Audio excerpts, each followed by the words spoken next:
Hello, everyone, and welcome to the stream. Um, yeah, I'm hope everybody's doing okay today. I'm sweltering in this office. I have got a aircon running behind me, so I apologize. I think I have blocked out most of that noise, but just on the off chance you hear anything in the background. Um, so we are continuing our playthrough, possibly the final part of Slay the Princess today. Um, but before I do that, I want to do maybe a very small bit of maybe housekeeping. Um, I'll probably mention some of it again at the end of the stream, just in case anybody comes in later. But I mean, first things first, I have, I suppose, two little celebrations. So yeah, for a reminder of the people who saw the last stream, I was able to get 20 amazing followers, which thank you all so much. That's now uh, actually even 21. In the past week alone, we had Night X Twilight 9295, Spooky Ookie, Trip Hazard, iSoul 95. We have got Bobcat 5979, and just yesterday we have Winds of Change. So that being said, I guess if we do finish the story today, Monday will be our 20 follower milestone celebration stream, where I have chosen a game called Scanner Sombra. Looks spooky, atmospheric, interesting. I had a few of my friends said they were interested in looking at themselves, so what's a good excuse to sort of play it in front of them and kind of explore it all together. And probably another thing that's been really, really actually quite nice is I received my first piece of fan art. So I thought just I'd show everybody here and both on Twitch and YouTube when this VOD eventually reaches that. But yeah, here it is.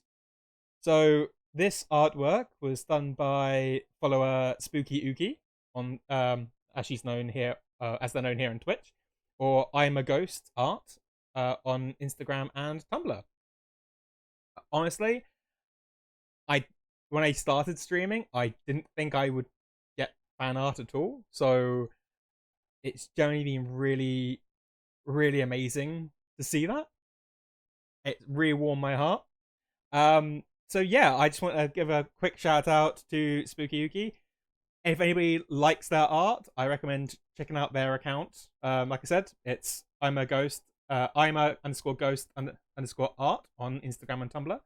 And yeah, as a result, I have actually made a Instagram where I have uploaded this with full credits and permission by Spooky Uki. So yeah, if anything else, if I receive more, I will be definitely sort of like putting them all together. I love all these pieces of art. It generally does make my day when I see these. That people took their time out to sort of enjoy what I'm streaming just that much. But yeah, so the Instagram is on my about section. I think there's a social link, so people want to have a look at that. I think it is Delta underscore David underscore DX. That seems to be most of the thing. I think it's also in the banner below this this current stream. I'm not sure. I'll have to double check.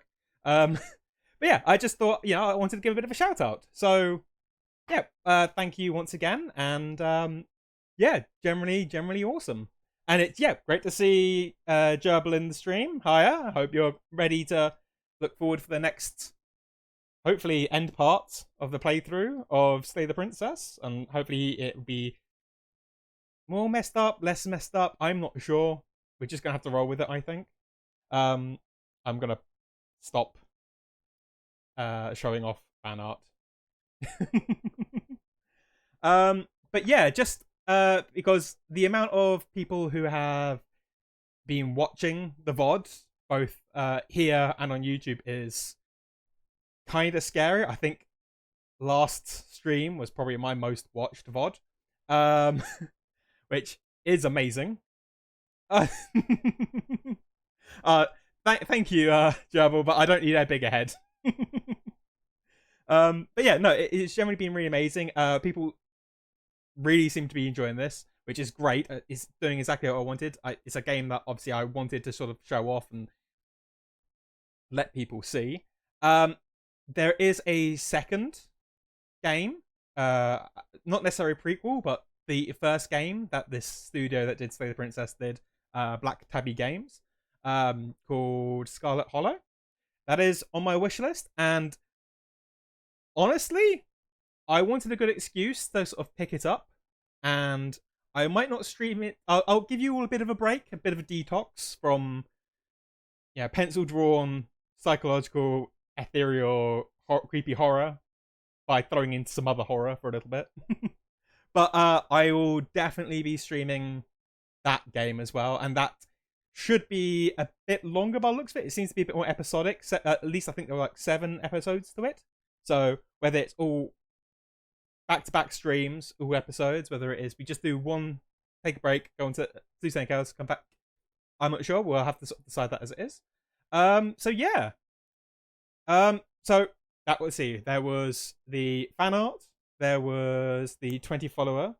There is also maybe a small bit of housekeeping, and this is something that I will also probably mention at the end of the stream as well, to remind anybody who comes in. So currently, my scheduled times are Sunday, British summertime, 3 o'clock to 5 o'clock, where I am doing Barotrauma. For those who haven't seen it, please check it out. It's more chaotic than this, maybe slightly less spooky, but definitely more chaotic. But I have, or do try to stream Monday at 7 o'clock. British summer, yeah, so it's like Greenwich Mean Time +1. So yeah, basically it's just it's all on. It'll be all on my schedule. But yeah, so Monday at 7 o'clock, and obviously Friday at 8:30. Not 8:30. 6:30. That was initially because I wanted to have more solo time in the house I'm currently living in to sort of stream and not really run interference. At least that was the initial reason for it. Since then, I have improved my connection to things a lot better, organized things a bit better, and I've decided I might push it back, both of them back an hour. So Mondays, instead of starting the stream at 7 o'clock, I'm going to be starting the stream in future at 8 o'clock. And likewise on Fridays, not 6:30, I'm going to move it a bit further back to 7:30. It means that more people I know can watch it. It also means that hopefully I'll stay up a bit later and be able to interact with more people from not just within the UK. I do know that I've definitely got I can see in the feed I think he was lurking, he's disappeared, but I have at least one Canadian follower, so I want to kind of pick a nice time for everybody sort of watch and enjoy it.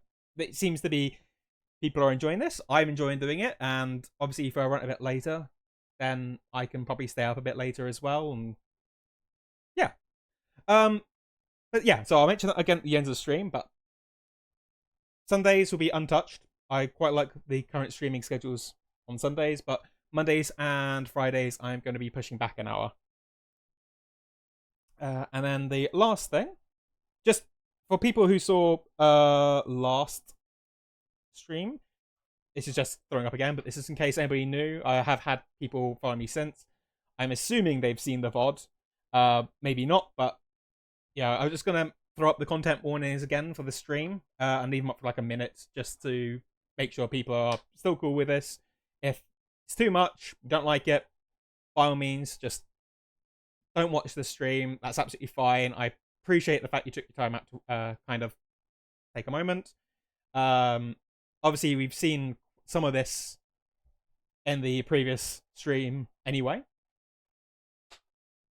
And it wasn't bad. Well, it was unpleasant, but I wouldn't, to myself, say bad. But obviously, if this puts people off, once again, that's absolutely fine. You can do what Vamp was doing in last stream, which was keeping a tally of how many times she felt like gagging. Or you can leave. I honestly don't mind. It's absolutely cool. I just love the fact people just stopping by, even just to say hey. So yeah, hold that up for maybe 10 more seconds.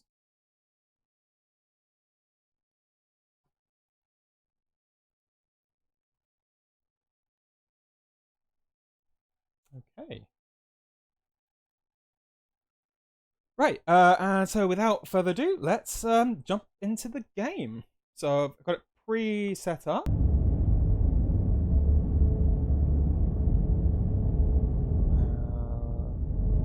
got it all pre-set up.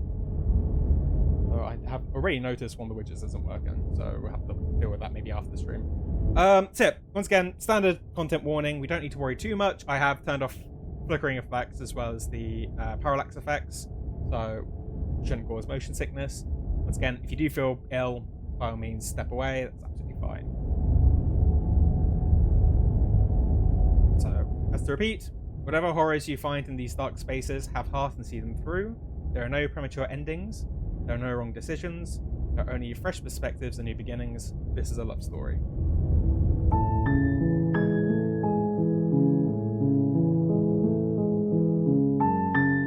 So we had left Monday. We had encountered a nightmare and stabbed her. Mainly because we thought she was going to kill us. Have heart, yes. Well, I mean, we've been aiming a lot for heart.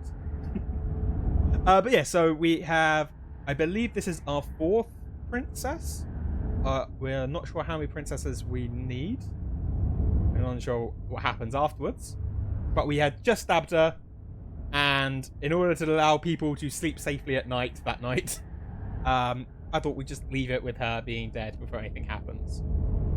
So, yeah, let's go straight into it. I believe it said something along the idea of us being stuck to die slowly as the world sort of ended. So we could do... So the narrator said exactly, we don't have to answer that. I can't remember exactly what he had to answer, or we were trying to get to answer. But we can put down... are you stuck in here with us, or are you capable of going other places? Seems probably the simplest. I'm stuck here with you. I wish I weren't.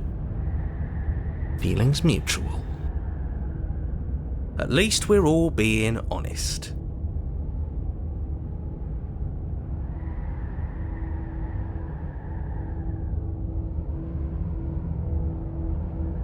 I have tried the same outcome, well, from the same playthrough in the same playthrough. I have done that. It does subtly lock you off from that answer, usually by blocking it, so that you don't accidentally stumble on the same path twice, which is quite nice. It means that you're sort of guaranteed, even if you are 90% of the way the same through it, that 10% sort of difference will send you on a different path, which is remarkably good.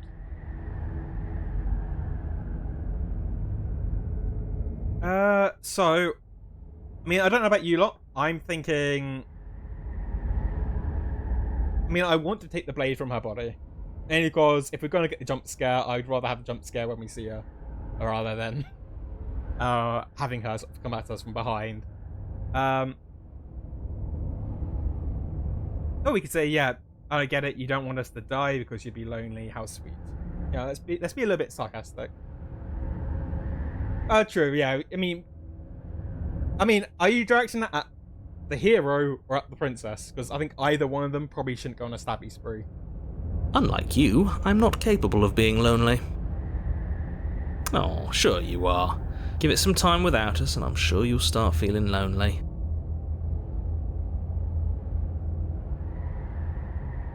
What am I? Am I not a creature of biology? Won't I starve or die of dehydration before forever happens? That's a grim thought, innit? But I suppose you're right. You are a creature of biology. Something will happen to you before forever comes along. We don't have to starve to death. You have our way out.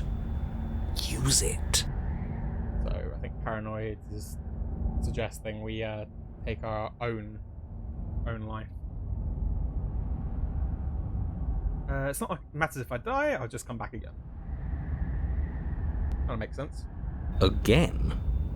That's unfortunate. You were only supposed to be here once. I don't like the way you said that. You knew this was a possibility, didn't you? Of course I did. Though I'd rather hoped I was the first one. That explains a lot, though. Okay, we're finding out a bit more, which is always good. Oh, you bastard. How much are you not telling us?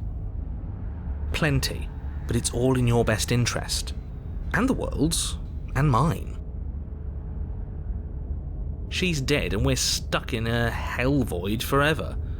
How could telling us your secrets possibly hurt anyone? It just can. Look, this world is saved, but if you start over, for all you know, you're just putting another world in danger. You barely managed to land the killing blow here. What if you don't manage it next time?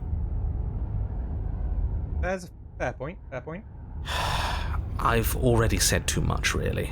You won't get another word out of me on the subject.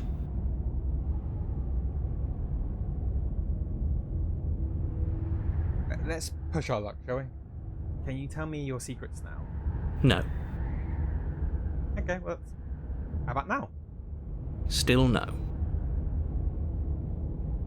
I'm going to weigh you down eventually. You might as well spill those sweet, sweet secrets now. Then we'll have something else to talk about. You're not going to wear me down. Oh, we should ask him one more time. He's on the cusp of sharing his secrets. I can feel it. I'm not. Either way, at least needling him is something to do. Yeah, we'll try one more time. Secret? The narrator ignores you. You can't just describe yourself ignoring us. I can. Secret? The narrator continues to ignore you. Okay, we're actually locked out from going into that. So let's take the blade. You remove the blade from the princess's body. What exactly are you planning on doing with it? Okay.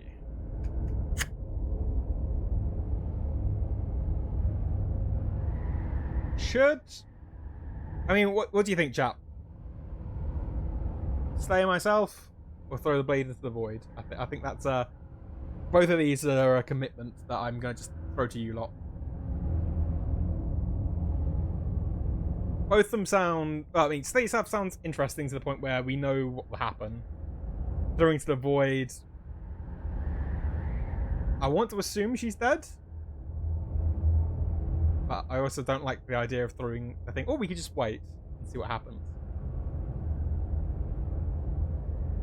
We have. I think we've slayed ourselves a few... Well, I think more than once. Well, once we allowed ourselves to be slayed. Once we slayed ourselves in order to stop the princess with swords for hands trying to kill us. We did. We threw, in our contrarian screw with the rules sort of thing, we did throw the blade out the window. That was equally weird. But I suppose both of these are a bit odd now because she's definitely dead. I mean, we could wait. That's the other option, which would be totally viable.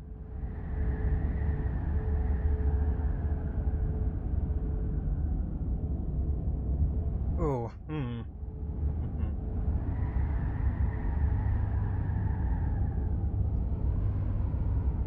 I think maybe wait.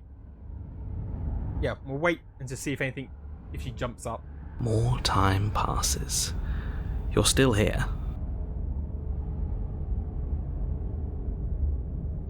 We'll try again. More time passes. You're still here. Okay, I think we are locked into both of these. I'm personally feeling slay ourselves, see what happens on the restart. Purely with that, I have a feeling if we throw it into there, we're just going to slowly die. At least this way, if she is dead... Yeah, if she is dead, at least we know that... You know, this ends. If she isn't dead, well, at least we know that she can't kill us. Yeah, I'm going to suggest... I think slaying ourselves. I don't like this, but I suppose there's not much I can do to stop you, is there? You raise the blade to your neck and slit your carotid artery. Here we go. You'd better get this right next time, do you hear me? Don't blow it. Everything goes dark, and you die. Okay, so I believe chapter 2 last time was the nightmare, so the wraith is like... You're on a path definitely in the wood. different. Shit. This really doesn't end, does it? It doesn't matter if we kill her, it doesn't matter if she kills us, it just goes on and on and on and on and on. I believe Vamp is not currently in the chat, so I think at the moment I'm fine. How are you doing, Gerbil? I mean, I hope nobody's got arachnophobia. Yes, so it does. Hey, the voice of the cold. No, there has to be a way out of here. There just has to be. What if we do what she asked us to last time? What if we just let her leave? Okay, so you've already been here. More than once, even. Great. So you probably already know all about her and all about the threat she poses to the world. Then let me remind you how catastrophic it would be if you helped her leave in any way. If she gets out, the world ends and everyone ends with it, yourself included. Oh, threatening us with death, are we? And why should we be afraid of dying? We've already done it twice. All death has done is shunt us back to these woods, where we're forced to listen to your empty warnings again and again. This place feels a bit different though, doesn't it? I don't even know what I'd call it, but it's definitely not the same path in the woods anymore. That's all the more reason to take this seriously. If the path isn't the same, it means that her influence is spreading. The world has already started to end.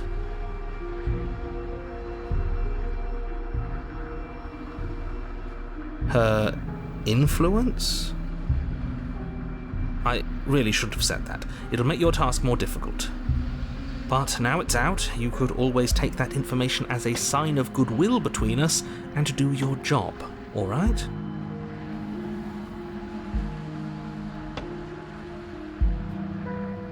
Okay. So...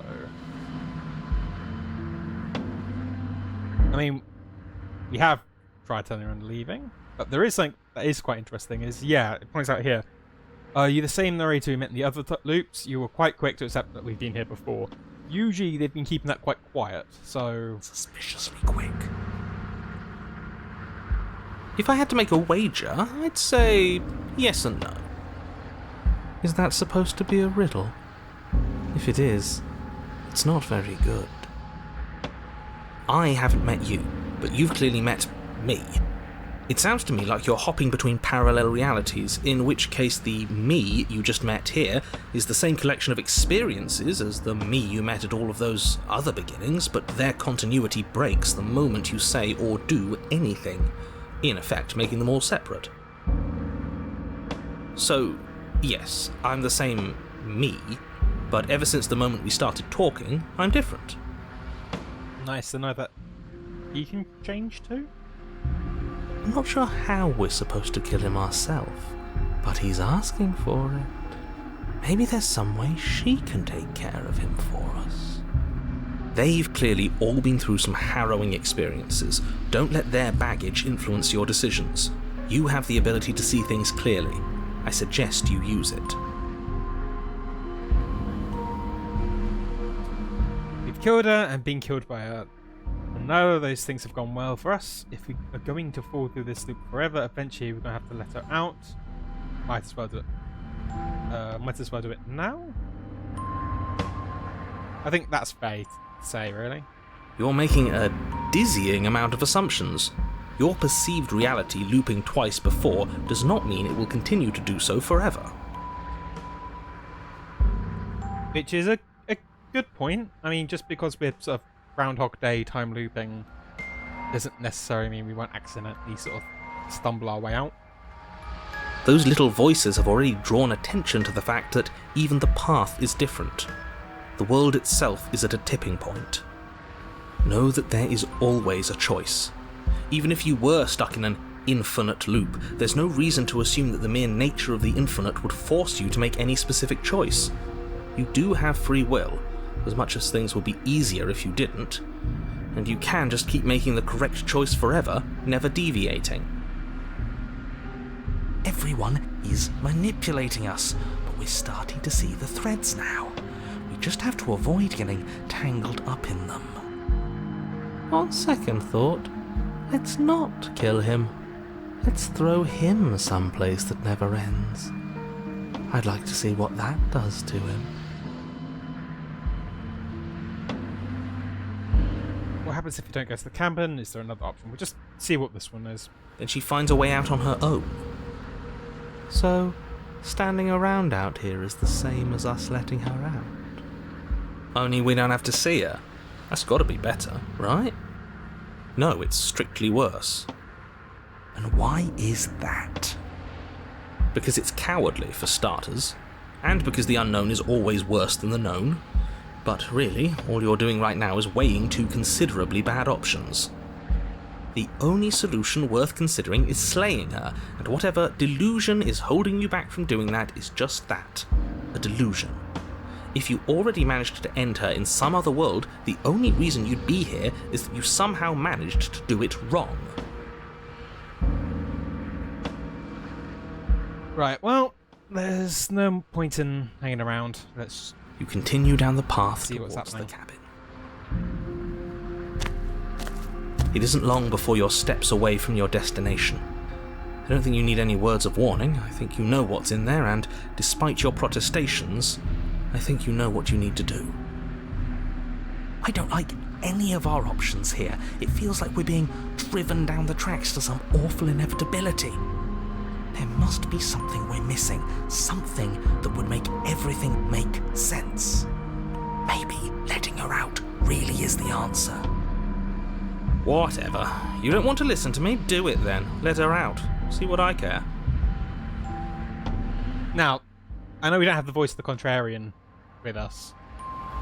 Now I kind of want to let her out, just see what the narrator says. It sounds like somebody's about to crack. Are you trying to use reverse psychology on me, or have you just really given up? There's obviously no point in trying to reason with you right now, especially with all these clowns offering up their useless advice. Honestly, it seems like the more I try and talk sense into you, the more single-minded they get about letting her out. So yes, I'm done trying to argue. Would you look at that? We won. Take it however you will. It's the cabin. The interior of the cabin is long and dark, a single narrow hallway stretching far into the distance. Curtains billow out from tall windows on either side, obscuring the path forward, fluttering helplessly as opposing gusts of wind rush into the building, clashing and joining and driving everything forward. The only furniture of note is... that's strange. What's strange? Is it the mirror? The mirror? No, there isn't a mirror. What's strange is that there isn't much of anything in here at all, aside from the curtains. There's supposed to be a pristine blade. Why isn't there a pristine blade? What do you mean there isn't a mirror? There's a mirror, plain as day at the end of the hall. I suppose the only way to go is forward. So forward we will go. Blade or not, it doesn't really matter, does it? Let's pretend there's a mirror at the end of the hallway, and if that right now we can't see behind it. Is there anything behind it? If you're asking what's at the end of the hallway, it's the way to the basement. Are you saying there isn't a door? Are you saying that at the end of the hallway there's just an opening again? He didn't say door, did he? No, I didn't say door, because there isn't a door, it's just an opening. It's just like last time, isn't it? Only instead of a visible empty void, there's an invisible one. For all we know, she could be standing right there behind the mirror. For all we know, she's going to jump out at us, and there's nothing we can do to stop her. Let me assure you that there's nothing there. Nothing is going to jump out at you, and certainly not the princess. The princess is in the basement. We'll approach the mirror. You slowly make your way towards the gaping maw that awaits you. Your fraying nerves buzz with trepidation, the chill wind raising your hackles as it gently pushes you forward, towards the darkness at the end of the hallway. You can't shake the feeling that you're being watched. Oh, do we? Do we feel like we're being watched? I hadn't noticed. At least you're admitting to it now. You stop as you reach the end of the hallway, I presume in front of whatever mirror isn't actually there. Mirror? I hate that I know what's about to happen. Knowing makes it so much worse. You reach your arm forward into the pitch black of the opening. Yeah, that shouldn't have scared me. Oh, that was a close one. All that stress and lead up for nothing. Helplessly staring into the void.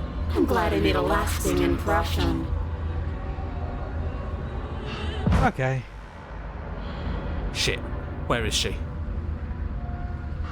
You feel something long and frigid coil around your ankle. Your heart skips a beat, standing in muted shock for one long, frozen moment. And then it, she, the princess, constricts. Is it fine though? I don't think I can even pretend that whole meme thing at the moment. Your bones snap. Okay. Icy pain radiates up from the break, a deep cold flooding your veins as your legs, numb with the shock of it, collapse, and you collapse with them. You're met with the terrifying visage of the princess. Her hand grips your leg in a steel vice, her grin carved jagged from ear to ear, crowded with far too many long and crooked teeth. You killed me last time, and that was after you tried to lock me away forever.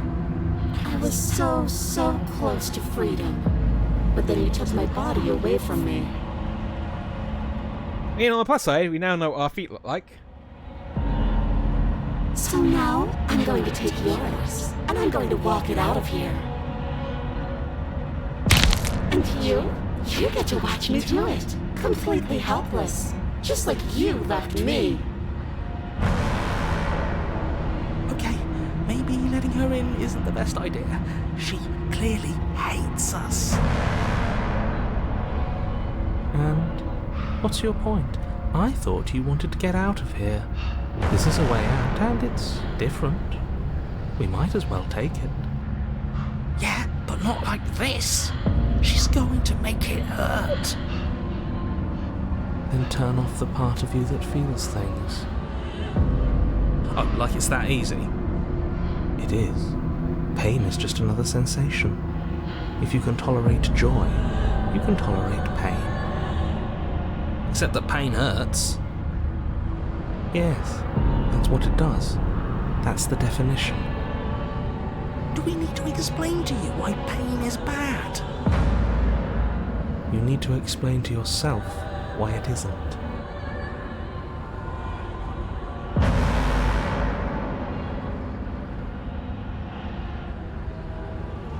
Okay, so...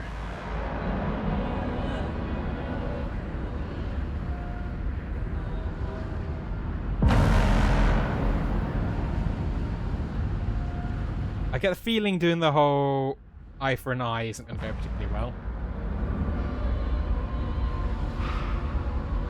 I don't think she's going to really appreciate the whole I never meant to do it, or I'm a victim. And currently I don't think trying to take the moral high ground is going to be particularly useful. So I'm thinking if we were going to try to open up the door anyway, we can't kill her, we don't have a knife. So should we just say that we're actually here just to free her? See what happens?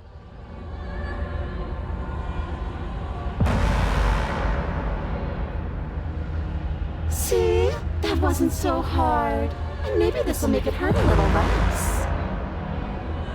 Maybe. You remain pinned to the floor of the long hallway as the rest of the princess's body emerges. Her proportions all wrong, limbs bent and curling, moving in ways that defy your understanding. Her torso stretches until her face is practically touching yours, her neck cracking audibly as she twists to look at you from a fresh angle. Are you sure you can't do anything to help us? Can't you, like, manifest a rock right on top of her head? And crush you along with her? Not that I even can manifest a rock. Besides, I thought you all wanted to free the princess. Well, it's not like we can really kill her. Not like this. You don't even have a weapon, so I'm afraid you're out of luck, which unfortunately means that I, and the rest of the world, are out of luck too. Okay, deep breath. This is fine. This is fine. This is fine. Is it?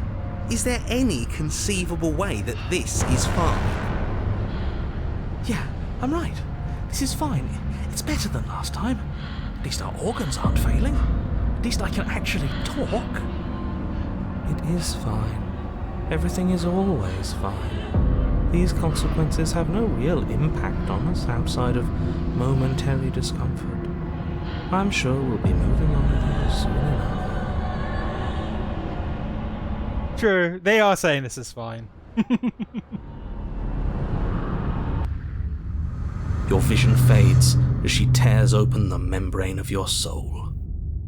I suppose this is a new type of death at the very least.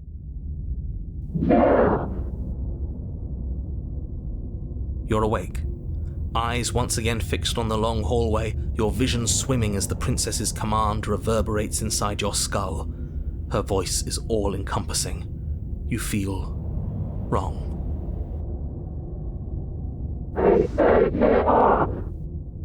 It's so cramped in here. Like there's some sort of growth trying to push us all out. I know. You rise to your feet, though the pain in your ankle is blinding. Your body slumps against the wall, desperately leaning into it for support. I'd beg you to resist, but you've already surrendered your will to her, haven't you? You're the puppet master here. If this is the only way we could cut ourselves free from you, so be it. It's a new experience. You should try being possessed sometime. There's nothing else like it. There's nothing wrong with fixing your mistakes. I'll remember that. But I'll also never forget what you've done. Your body inches along the corridor, every step more difficult and painful than the last. Your joints stiff and unresponsive, the shattered bones of your ankle grinding ceaselessly, as if they're fragmenting, then reforming, then snapping all over again as you make your way towards the outside world. We're so close.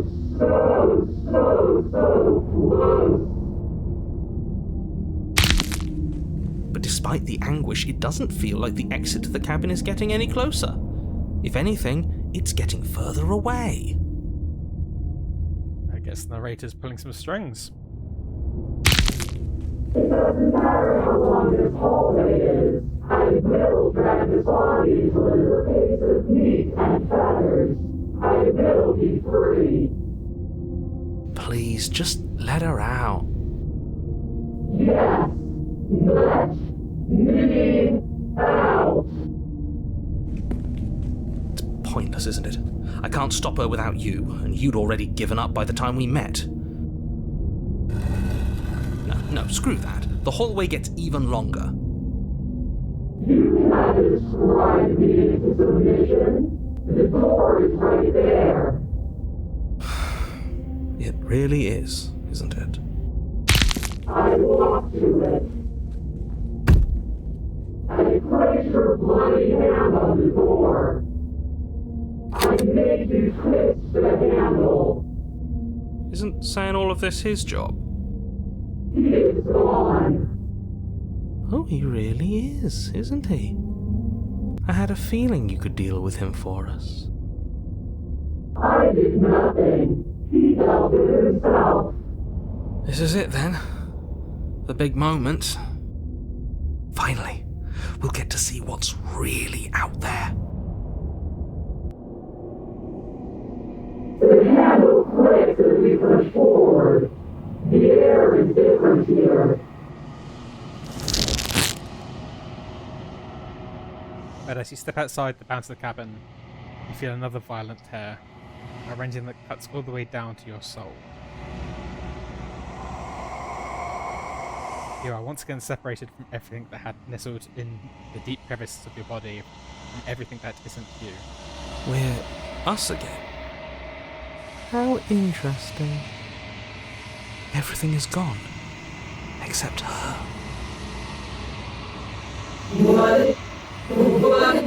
What is happening to me?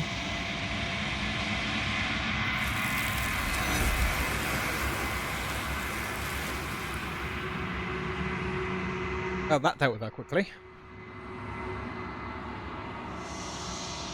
You don't answer her before she's gone. Memory returns. She's gone. Where did she go? Should we try and find her? And there's that mirror again. Why is it here? Why now?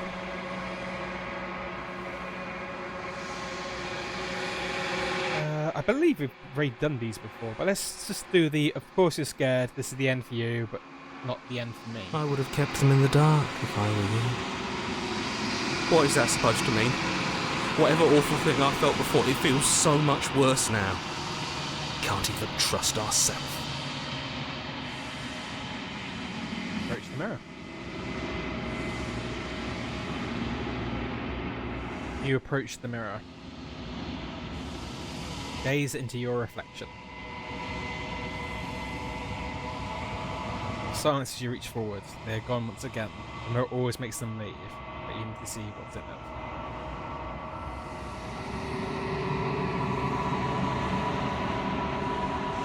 You've unravelled.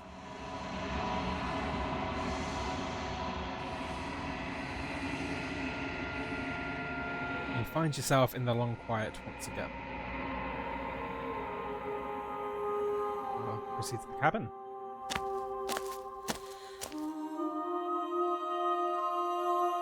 You're at the cabin. And we'll approach her. There's a world beyond the endless walls of the long quiet. We're supposed to be there. Do you know what we'll find out there?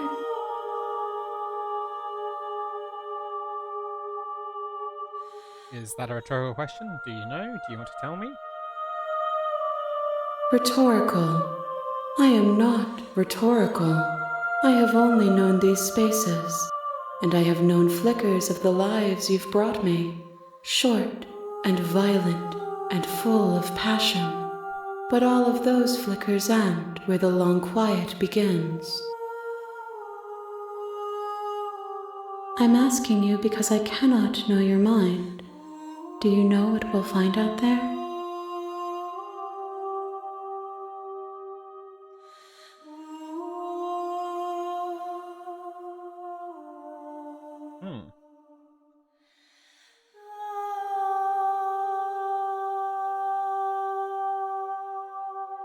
Let's go with there are people, trees and stars, and there are people. I think, at least there's supposed to be people.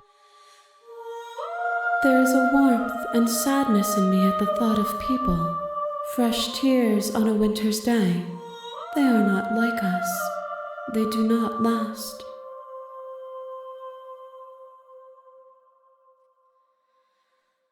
Okay, let's see what you think of this wraith. This one is loneliness turned to seething. She could not find her strength in others, so she found it in herself. She will make for a driven heart. Do not mourn her. She isn't alone anymore.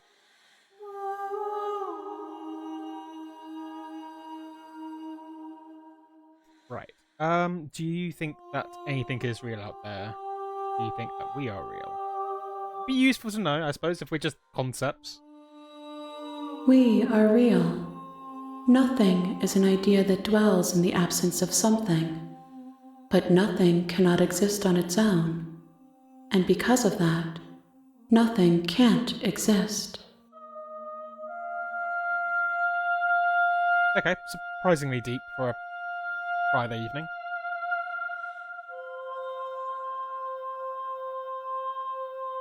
Let's ask some more questions. So, do you know what's going to happen when you awaken?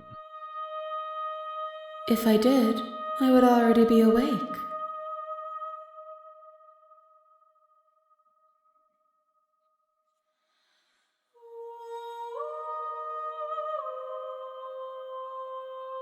When you send me back, I'm not alone. There are voices that speak to me. Some of them are mine, but one of them is something else. I call him the narrator, and he wants me to kill you. Do you have a narrator? Have the vessels had one? No, their thoughts are quiet. Do you think your narrator lives in the spaces beyond?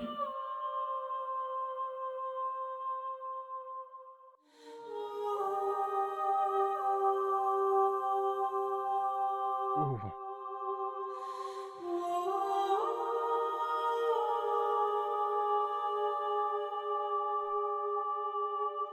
I'm honestly, I mean, I've had a couple of days to think about this, and yeah, the narrator is definitely not being straight with us.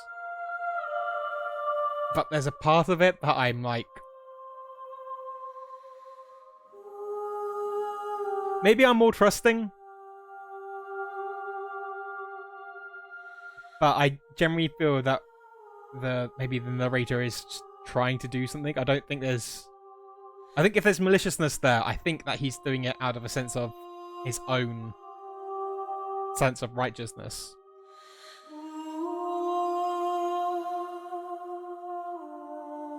So let's be honest. He does, and I don't know what I'm going to do when I find him. There's no need for you to know what you are going to do before you do it. If you find him, remember that I'll be waiting for you on the other side. We'll see how many vessels she needs. 1. Whatever you bring me next will be enough, and then gravity will pull the others back to me. I will be singular. A final multitude. Okay, so we've only got one more princess.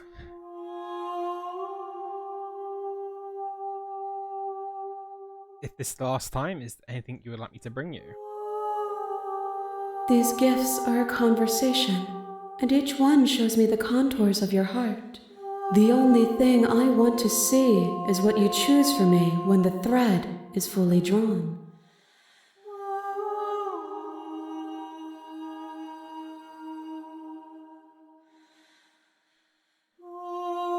I mean, I want to do the whole threaten her.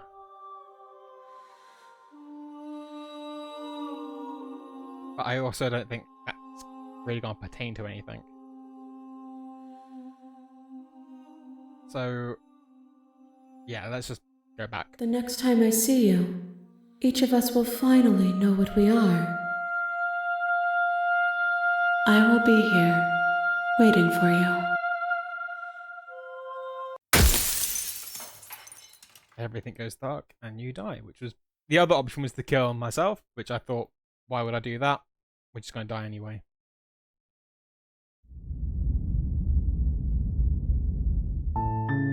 You're on a path in the woods. You're here to slay her. Yep.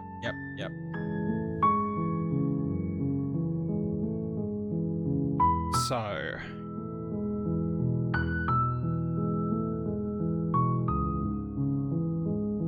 we've not tried not to do it. We've been incredibly happy to do it. We tried questioning. So let's just silently continue to the cabin. You make your way up the short path to the cabin. A warning before you go any further. She will Same warning. She will cheat. We're not going to go through with this, right? She's Ignore him. He doesn't know what he's talking. Proceed into the cabin.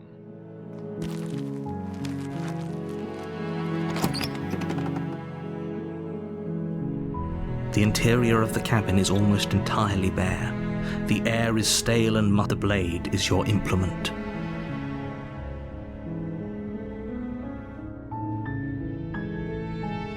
I'm going to take the blade. So, I'm thinking of... I don't know. The only other option that we haven't done is stab her and just leave, which we could do. But there's a variety of other paths we could take. We could try to free her. When she's freed, try to stab her. There is... us. I don't know. There's a variety of things we could do. I'm not sure which one. Currently I'm thinking taking the blade either way, because we know that if we go down without the blade, she's friendlier than when she isn't. When we do go down the blade, and then she's not friendly. But if we're going to go down and try to slay her, it's better to have the blade. You take the blade from the table.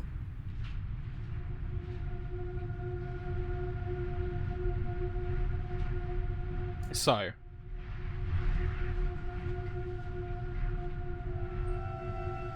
we can try and save her. We can kill her outright and just leave. We can act like we're going to save her. When she does the freaky biting her arm off, we can go to hell with this and stab her.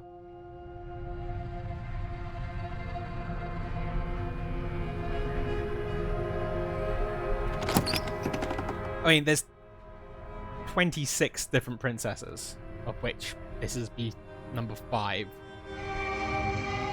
The door to the basement creaks open, revealing a staircase. Her voice carries up the stairs. Who's there? She sounds dangerous. Don't let it fool you. It's all part of the manipulation. Well, let's just go, hey, I think I'm here to kill you. Oh, are you now? Why don't you come down and let me take a look at you? Great job. You gave away the element of surprise. Good luck, hero. You walk down the stairs and lock eyes with the princess.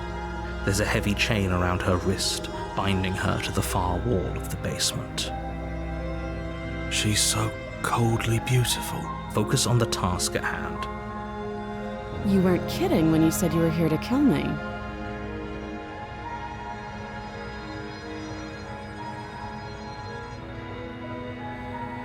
What? No way. Why would you even think that?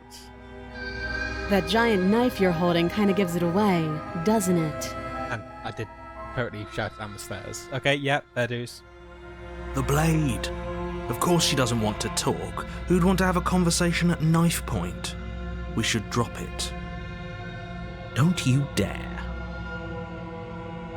It's fine. We can decide what we want to do after we talk to her. Maybe she really is a monster, but killing someone in cold blood isn't very becoming of us. Let's keep the blade. You ignore the trembling in your hands and tighten your grip on the blade. You poor thing. Your hands are shaking. Are you scared of me? Because you should be. I mean, the other option we can do. So we try to save her before, but we came down with the blade and she was in a happier mood. So now that you come down and she's in an angry mood, I think that will probably mean that we have a different sort of path we're now taking. So we could try to repeat the one where we let her cut off her hand and see how that reacts. You step forward, your grip on the blade tightening as you steel your resolve. I'm probably chained up in this basement for a reason, right? And if that knife is the only weapon you have, you'll have to get close enough to use it. So, you should just drop it. Best not to risk finding out what I can do. She's unarmed. If you hesitate now, it'll be too late. End this.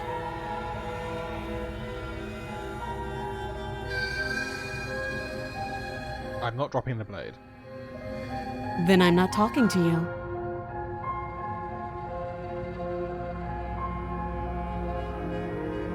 Squint at the princess while holding onto the blade.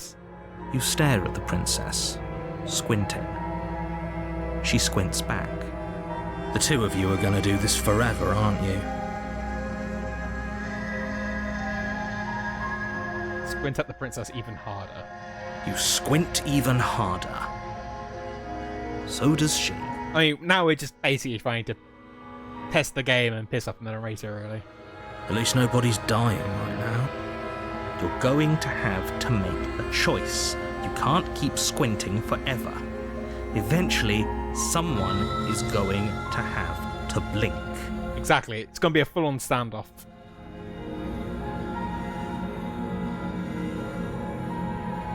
Okay. You know what, let's drop the blade. Blade's down with us. We've really just run up and stabbed it before, so let's drop the blade. The blade tumbles out of your trembling hands and drops to the floor with an unceremonious clang. Thank you. Maybe now we can just talk. Against your better judgment, you step forward to speak with the princess face to face, unarmed. We'll be fine. I don't know what you're hoping to accomplish here, but I can assure you there's no reasoning with her. Just make sure you don't forget about the blade on the floor. You're going to need it. So here we are. What an awkward start to a relationship.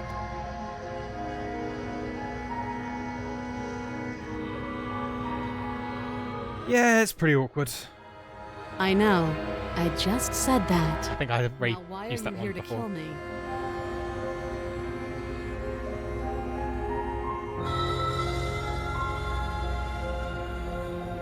Do you know why I'm here to kill you?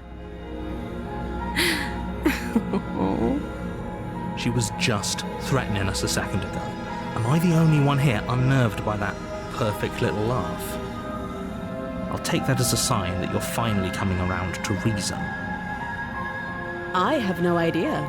To be honest, I don't even know why I'm down here, or how I got here. I was kind of hoping you might be able to shed some light on the whole situation.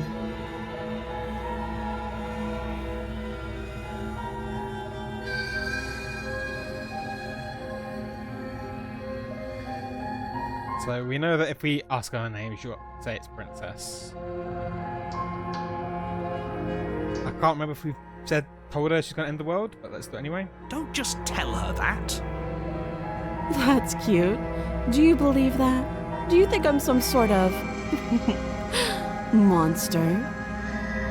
Yeah, because you've shown us several times.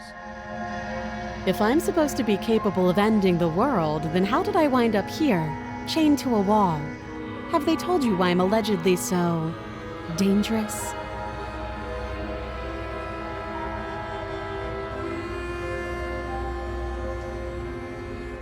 Yeah, what are you going to do if I let you out? Princess hesitates before responding. She doesn't know. She's been down here too long to have any idea of what she'd do in another I life. think we've already asked her this before. She knows what she'd do. She's just searching for whatever answer she thinks you want to hear. I don't think I can answer that question in a way you'd find meaningful. At the end of the day, whatever the two of us have going on down here is about trust. Whoever sent you to slay me claimed I was a threat to the world, but they didn't tell you why. That doesn't sound right to me. And I don't think it sounds right to you either. Otherwise, we'd be killing each other instead of talking. She has a point. There's a reason I've been telling you to question the situation, and there's a reason you've listened. So, I could tell you that I'd lead a quiet life in the woods, or that I'd open an orphanage, or that I'd do any other number of good things that I'm sure you think you want to hear. But you don't really know me, do you? What can my word possibly be worth in a situation like this? She's right about one thing. Her word. Like I said, it's all about trust. Blind trust. So do you trust me, the prisoner, the victim, the princess clearly incapable of ending the world? Or do you trust whoever put me here? She's wrong. This isn't about trust. This is about risk. We stand to lose everything, all for the sake of one person, and a subjugating monarch no less. Okay, I know what I'm going to do, chap. Oh? Have you decided what to do with me? You know why you're here.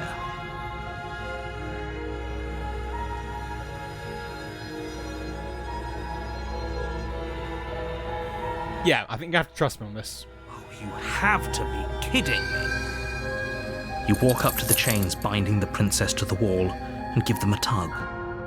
They're large and heavy, far too solid for you to even imagine trying to break them apart. I'm guessing you don't have the key. Maybe it's somewhere upstairs. Doubtful. Whoever locked the princess away down here intended for her to never see the light of day.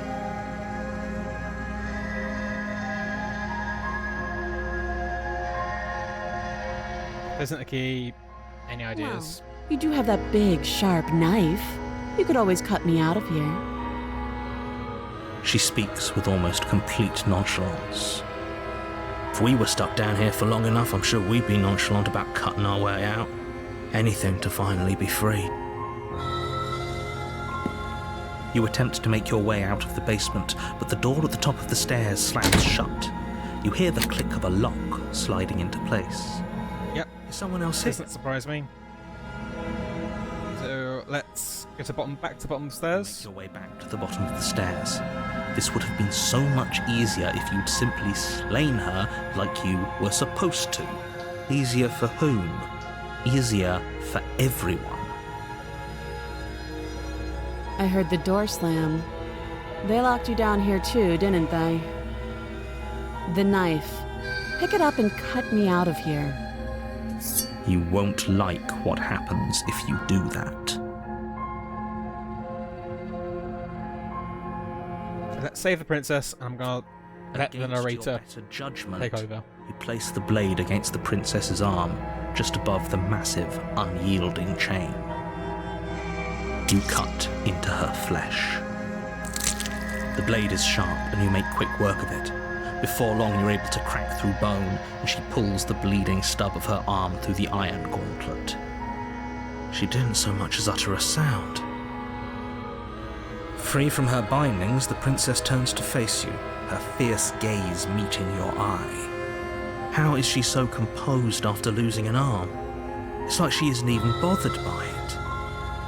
Thank you. Now let's get out of here. No, we won't have any of that. The stakes are too high. You can't just let her escape into the world.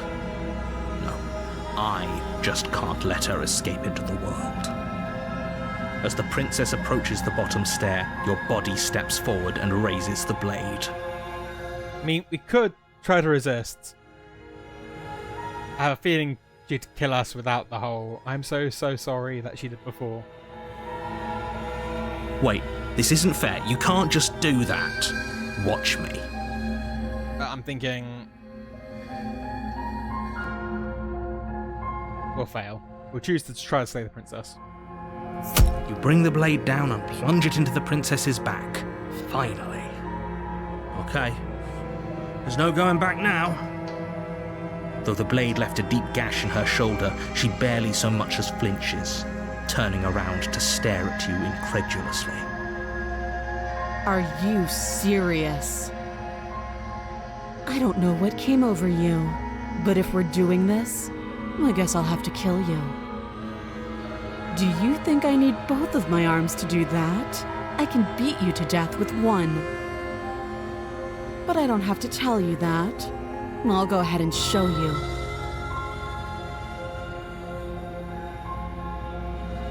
Slay the princess. Thank you.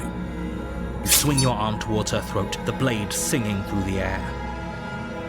But she's ready for it. She grabs your arm, her grip like a stone vice. You drop the blade, pathetically.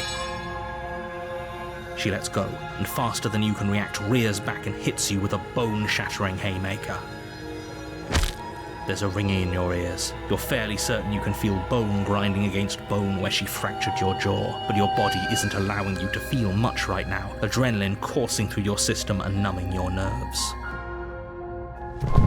You fall to your knees. You're barely able to bring your trembling arms up to defend yourself before she hits you again. Every blow is as punishing as the first. You feel bones shatter with every impact, unknown ruptures blossoming with blood somewhere inside of you. You poor thing. I'll go ahead and put you out of your misery. She places a confident heel on your chest and pushes you down to the ground. Her knee falls to your throat, your windpipe crushed beneath a weight you didn't think her slight form could possibly possess. It can't just end like this, right? I mean, it's a new death, at the very least. I'm sorry, but it's over. Everything goes dark, and you die.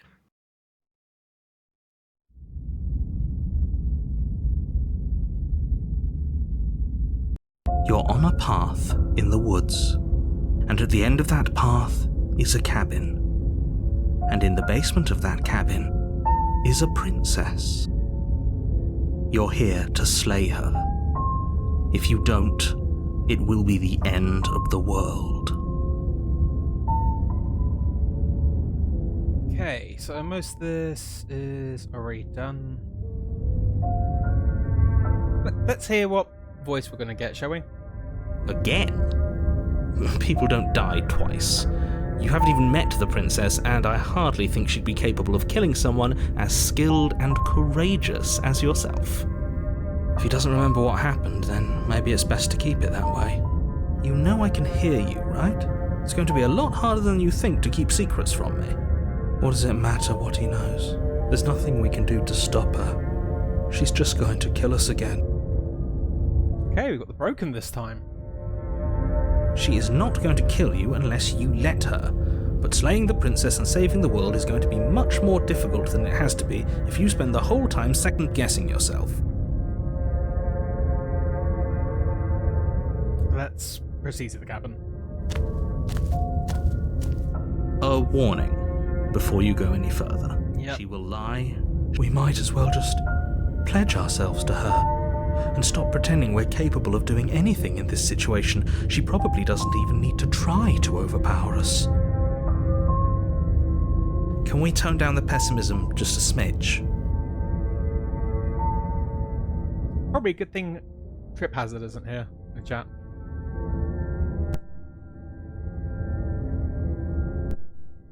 I'm not being a pessimist. I'm just being realistic. You're being annoying. Just ignore their bickering, and whatever you do, don't pledge yourself to her. I cannot stress enough how absolutely catastrophic that would be for everyone, yourself included.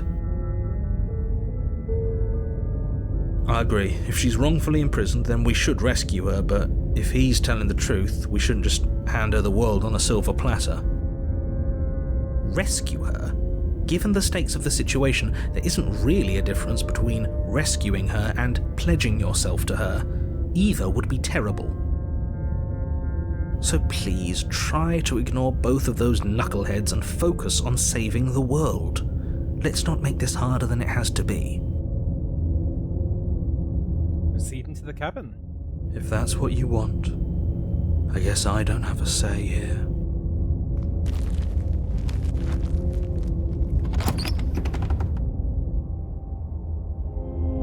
The interior of the cabin is larger and more grandiose than its humble exterior would suggest. The only furniture of note is a massive marble altar with a pristine blade perched on its edge. Definitely one of the most different. The blade is your implement. Why do we feel so small? We don't feel small. We are small.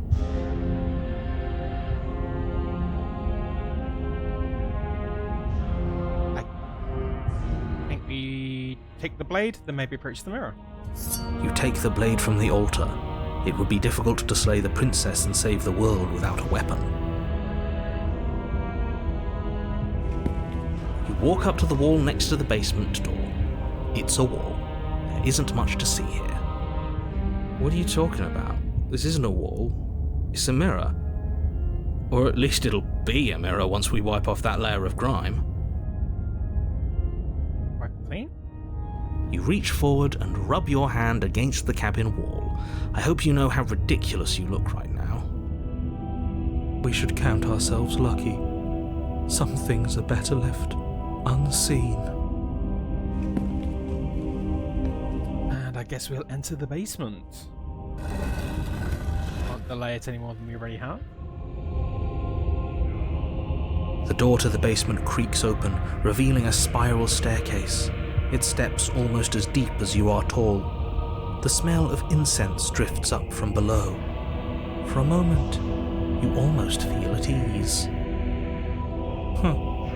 This is actually kind of nice. It's still a stone basement.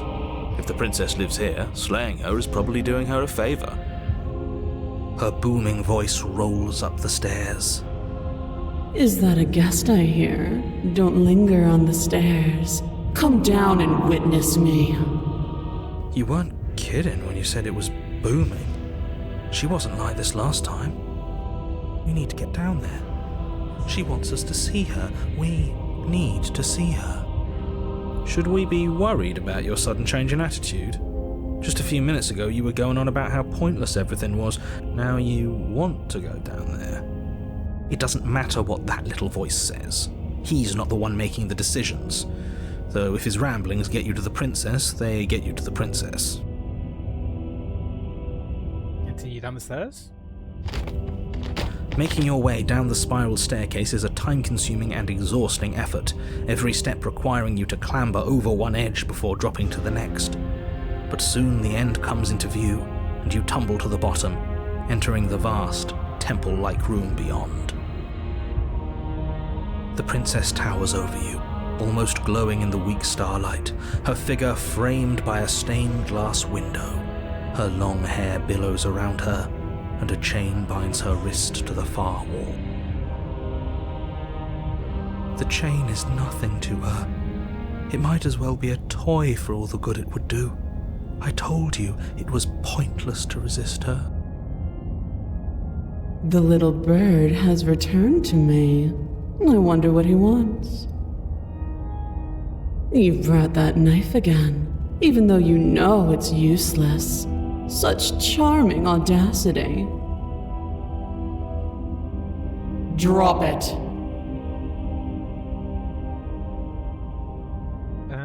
Tyson, my As grip, if I on think. command, the blade slips from your grasp. It clatters uselessly to the floor. But we didn't drop it. We decided to grip it tighter, remember? Are you really just going to let that happen to us? I have a duty to report facts as facts, and the fact is that you dropped the blade.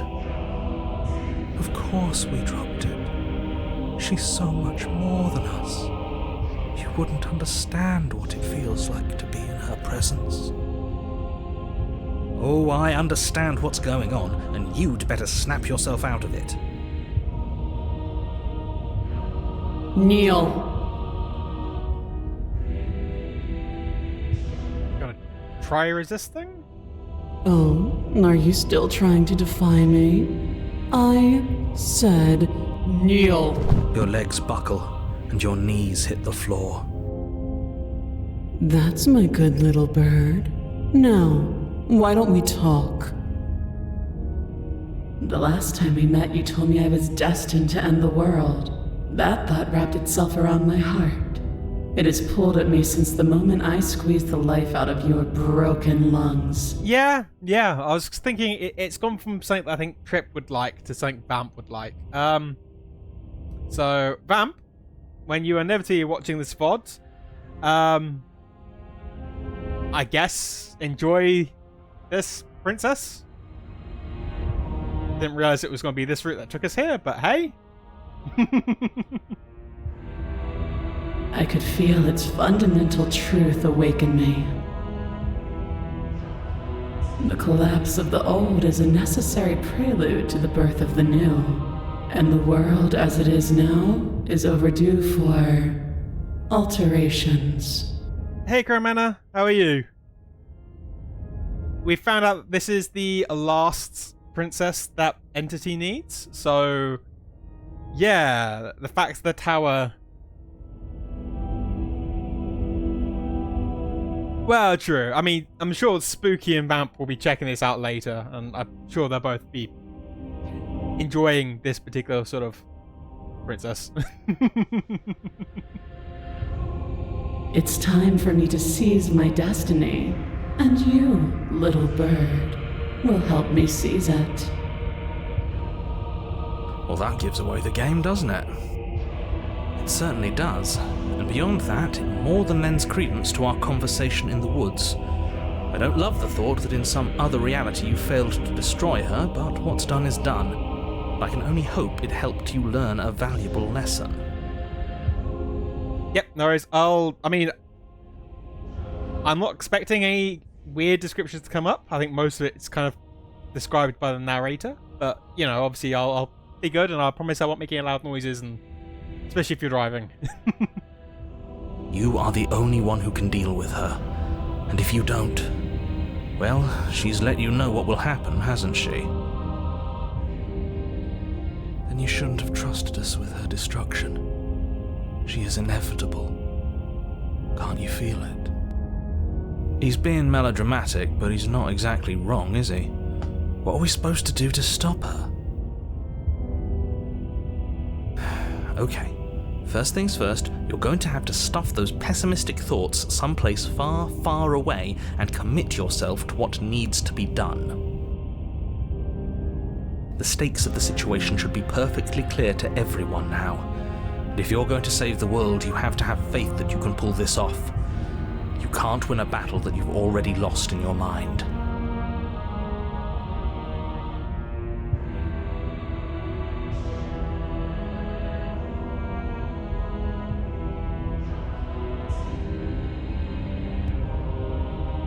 I'm not going to help you end the world. I don't care if something new comes after, I just can't let you do that. I see. Perhaps you need another lesson in submitting to your betters. Pick up that needle. Do it. It's what she wants. No objections here. You'd just let it happen. I mean, if that's something you would do, Joe, that's fine, but you know. Don't know what she's planning, and I don't like that we don't know what she's planning, but we might as well pick up the blade. As your eye falls on the blade, you feel a weight. Some divine hand that sits unperceived by your senses, but that manages to push you towards its desires like an unseen puppeteer.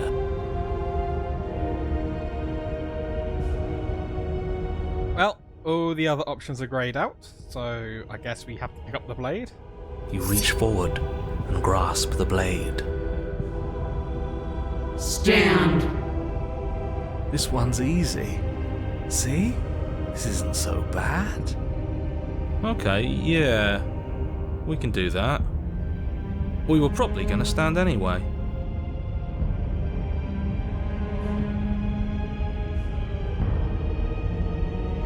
It would be nice if you pick some of these options. You can feel a creaking tension between body and will as you slowly rise to your feet.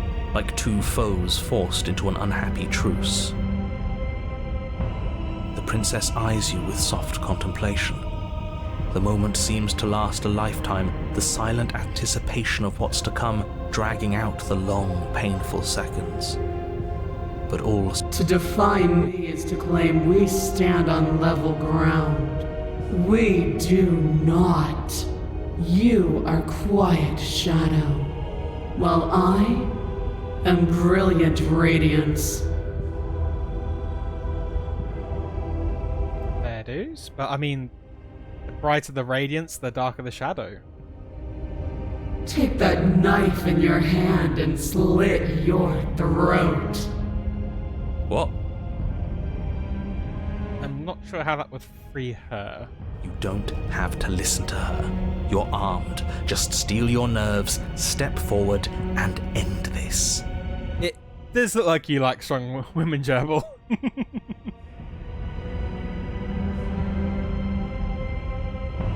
I mean, there's no other option. I guess we have to end this. Oh, we'll end this all right. Your hand lifts the blade and brings it towards your throat. Okay, I apologize for the unclear language. End her.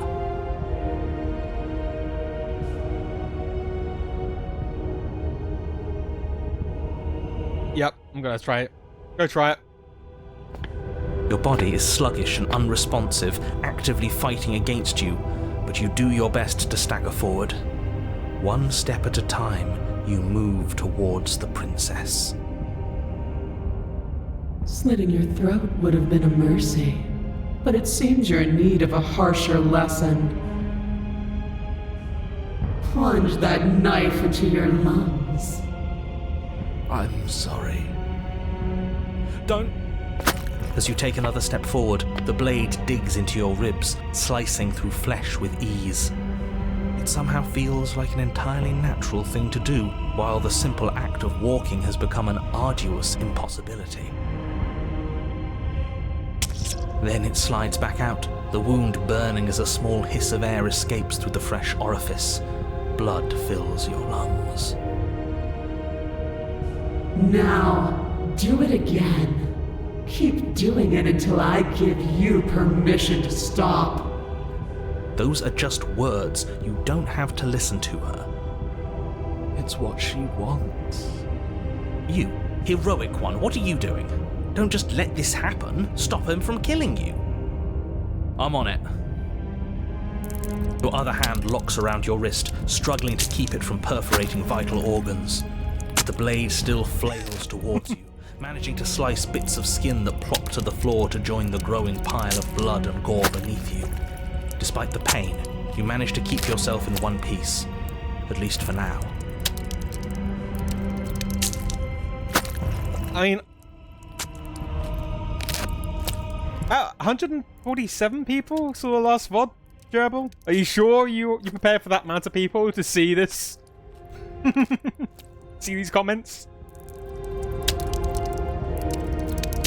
What a pitiful display. A wounded little bird thinking it can defy a god. It doesn't have to be like this. It doesn't have to hurt so much. You can choose a gentle end. You can choose to leave that punctured vessel for the next.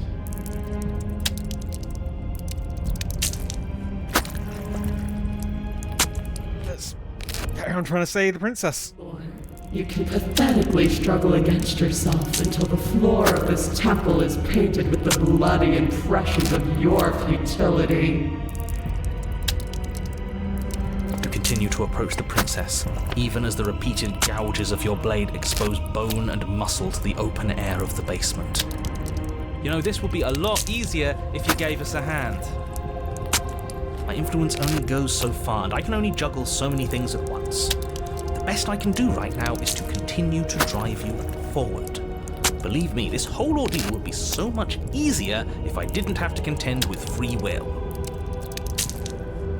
You're the one making things difficult. You're the one making us hurt. She doesn't want to hurt us. She's just doing what she has to. Stop.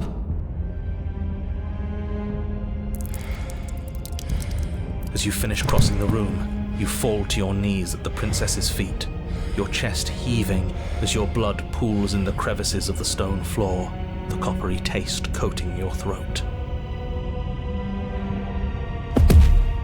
The princess kneels down, lifting your chin with her finger as her face lowers to yours. Your devotion is misplaced. You've surrendered to delusion. But something about your defiant spirit speaks to me. You are different than you were before. Perhaps, if you've learned your lesson, I can spare you from the release of death. There's a place at my side for you, if you'll have it. Not as an equal, but as something worthy to be kept. A priest, perhaps, or a pet. Well, that's demeaning, isn't it? Yes, how thoughtful of her. It's a mercy. Take it. I think he's given up whatever say he had at the start of all this. Yeah, I don't really trust that particular voice. At least one of you is sane. She's within striking distance, and she's only negotiating now because she knows you have what it takes to put an end to her. Seize the moment before it's too late.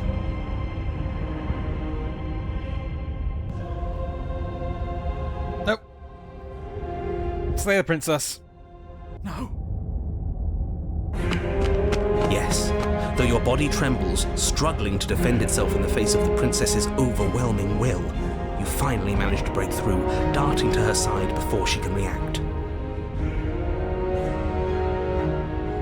Hey, I ain't letting you choose. You, much like the voice of the broken, I ain't trusting you, Gerbil, with making choices. The wind of your freedom rushes through you, and you channel it into a decisive blow, stabbing into the soft flesh of her ankle and severing the tendons in an act of unyielding defiance. She falls to the floor, crashing unceremoniously to her knees. But you don't give her any time to recover. Your heart pounding with determination, you plunge your blade into her chest. As you find your target again and again, she laughs, crude emotion breaking through her once stony composure as your blade cuts her flesh. We can do this, can't we? You always could. The decision to give you this task was not made lightly. You're here for a reason. It's not too late to pick up the pieces. It's not too late to toss that blade aside and beg for forgiveness. Shut up. I can't believe you would actually strike me. You heathen! You worm! You defiler! You don't know the consequences of your arrogance! Before you can strike the final blow, the princess lashes out, knocking you off your feet. There's an unsettling wet pop as your spine breaks, numbness and pain spreading through your body. As you rebound towards the ceiling in a moment of disorientated lightness, she drives her fist into your chest. Your body is crushed as she pulverizes you into the floor, the ground itself breaking from the impact. You lie there, broken, beyond pain, unable to even see what she's done to you. But the princess is succumbing to her own wounds as well. She looks down upon her body in abject horror and disgust. You made me use my hands. I can feel myself twisting into something new, something dull, something defiled. What have you done to me? You're monsters and conspirators. I can't bear to watch this. The princess has been nothing but cruel to you. You should feel liberated by her fall. But I don't feel liberated. I feel empty.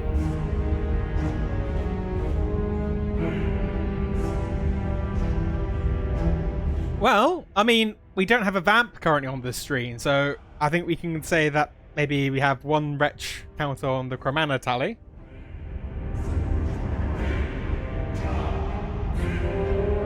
Aside from the pain, I feel fine.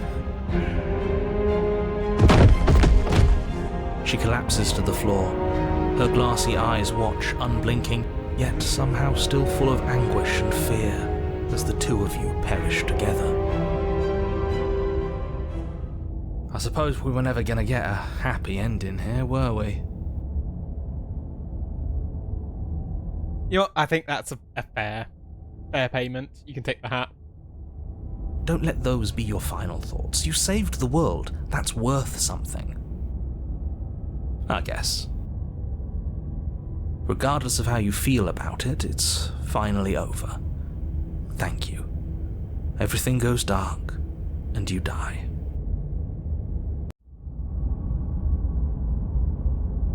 Chapter 3, The Fury. You're on a path in the woods, and at the end of the path... Okay, what the hell is that?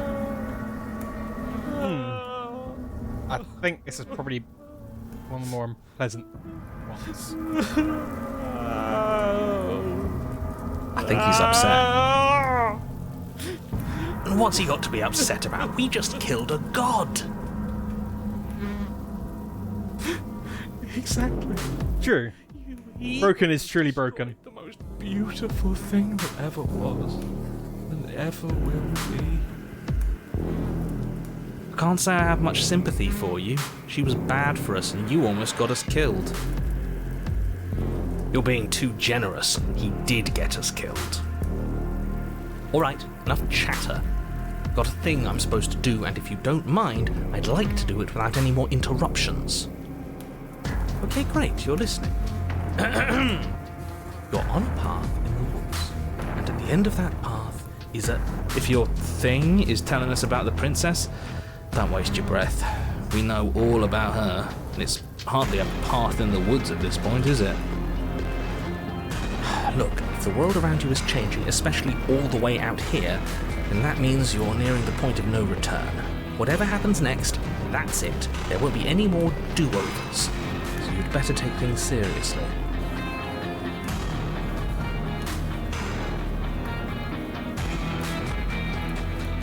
It was like I'm being pulled in 100 different directions. Better all listen to me when it time comes to make a choice. So what if I'm speaking my mind? It's not like I've ever really got a say in things. You did try to make us give up. What a crock of shit. Yeah, you stabbed us last time. Repeatedly. It didn't even work. It doesn't count. We died. If you didn't submit to her, for all we know, that wouldn't have happened. It's the punishment you all deserved for not listening to her. Aside from our sulking friend, I don't think we have much to worry about. You're still the one in charge here, and I don't think that's ever going to change. Second he tries something, I'll put a stop to it.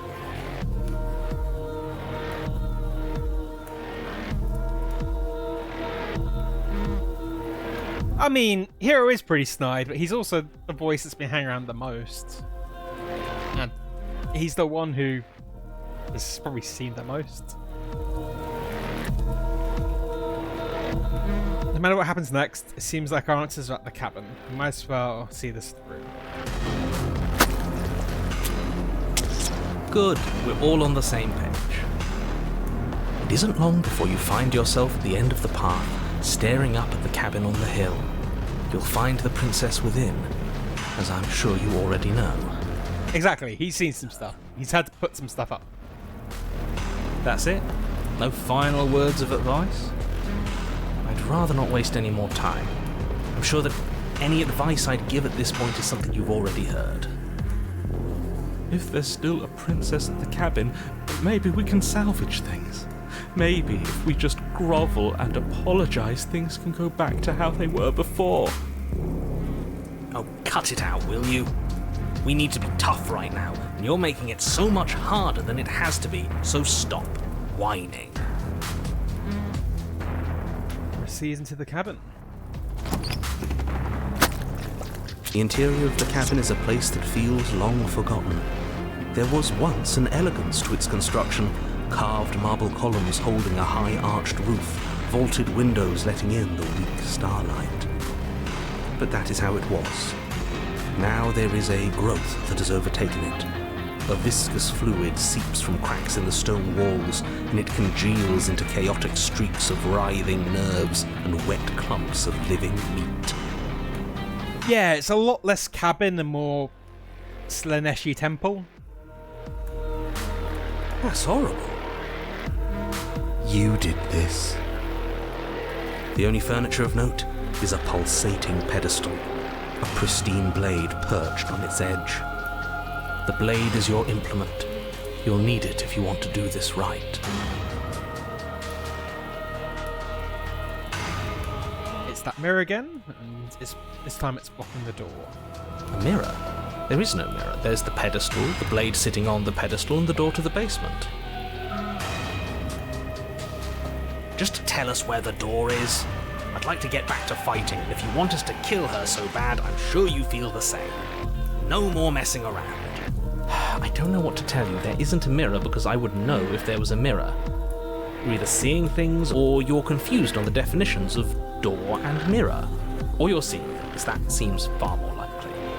What are you trying to say exactly?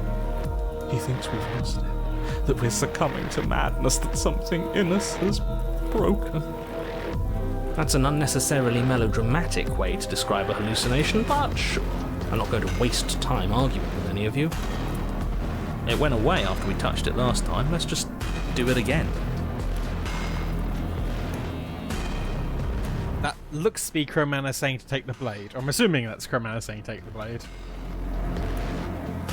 And Gerbil, I'm afraid you've lost the right with this when you're in the same box as the Voice of the Broken. So yeah, I'm going to take the blade. The blade from the pedestal. It would be difficult to slay the princess and save the world without a weapon. Good. Nothing feels better than gripping cold steel. Approach the mirror. You step forward and approach the door to the basement, hesitating before you open it. As if you don't see it. You really don't, do you? How strange. It really is just like last time. Are we really hallucinating? Why here? Why now? Smash it.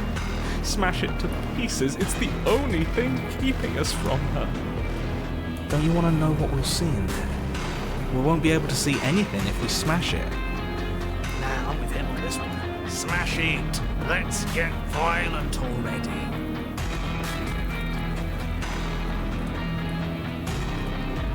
Yeah, the mirror is the only thing he doesn't see. The voices see it. I can't remember if one of the princesses might have made a reference to it. I don't know. Maybe that's me getting cross-wired. But yeah, it is very definitely each time the narrator says that the mirror is not there. Do whatever you want with it. The mirror isn't real, so how you handle it doesn't matter, aside from wasting dangerous amounts of time.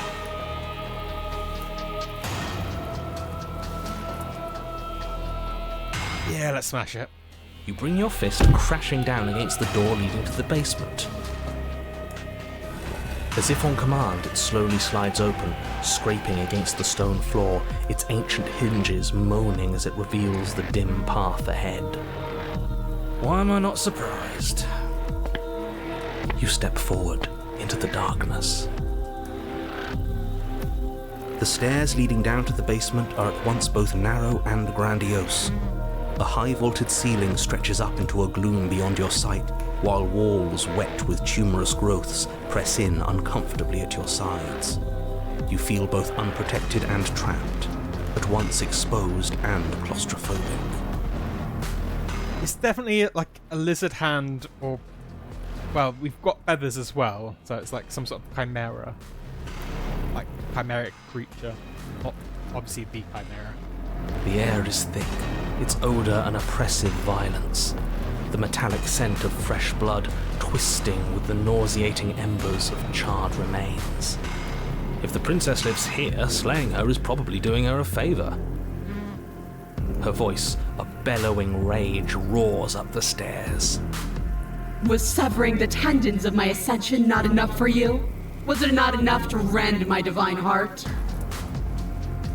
Come, see the horrors you've wrought upon my flesh, and feel my hands set upon your throat. I think she might be mad.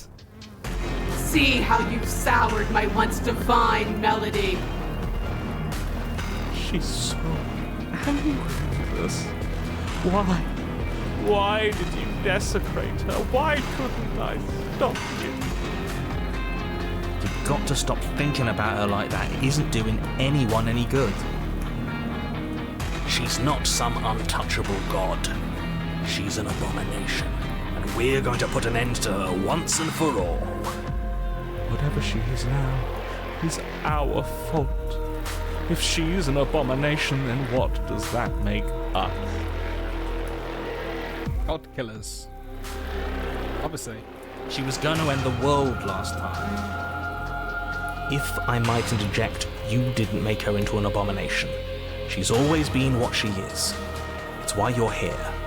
And it's why your task is so important. Well, let's see what Gerbil's girlfriend looks like. You make your way to the bottom of the stairs. The chamber's walls are painted in blood, a deep, sickening red that drips down in clotted streams onto the charred corpses that make up its floor. This place reeks of torment, of ripped skin and burning bone. The princess stands in its centre, muscles flayed and bare and weeping, draped in a tattered dress of her own skin. Her heart beats from its place in her open chest. You know what? No, I'm not gonna question you, Gerbil. It's fine. Each to their own. I'm not gonna yuck anyone's yum. Do you know what I'm going to do to you? There's not so much a moment of hesitation before she steps forward. Her chains pull taut, holding fast as she strains against them. The cuff around her wrist digs deeper into her skin. Blood drips from the place where metal meets flesh. And then, with a nauseating sound, the skin tears.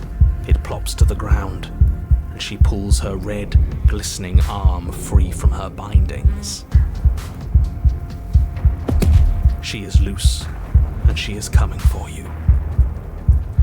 Let her end it. It's the punishment you all deserve for what you did to her. It's the punishment I deserve for letting it happen. Screw that. We can win. We've done it before, and we'll do it again. Only this time we'll make it out the other side. Hell, she's practically done most of the work for us. I mean, yeah, it is sort of Legend of Zelda boss levels of hit this part here.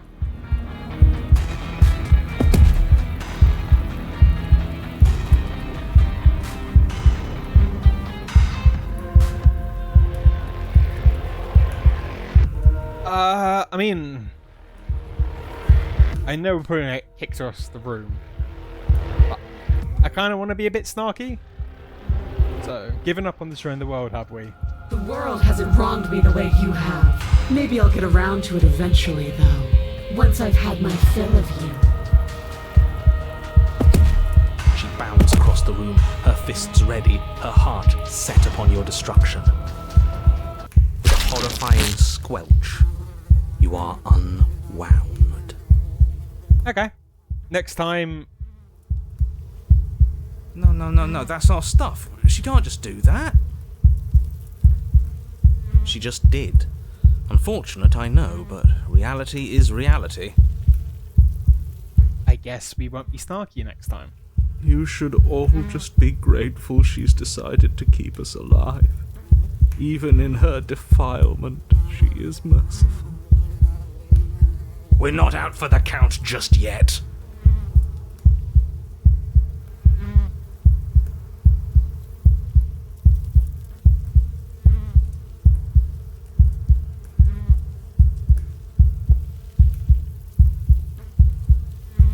I mean, once again, I want to go, you damn cheater, give me my insides back. But I think Chrome Manor would probably think a lot less of me. So I will let whoever, if you end up playing this game, please pick an option, tell me what happens. Let's. I mean, we can still step forwards.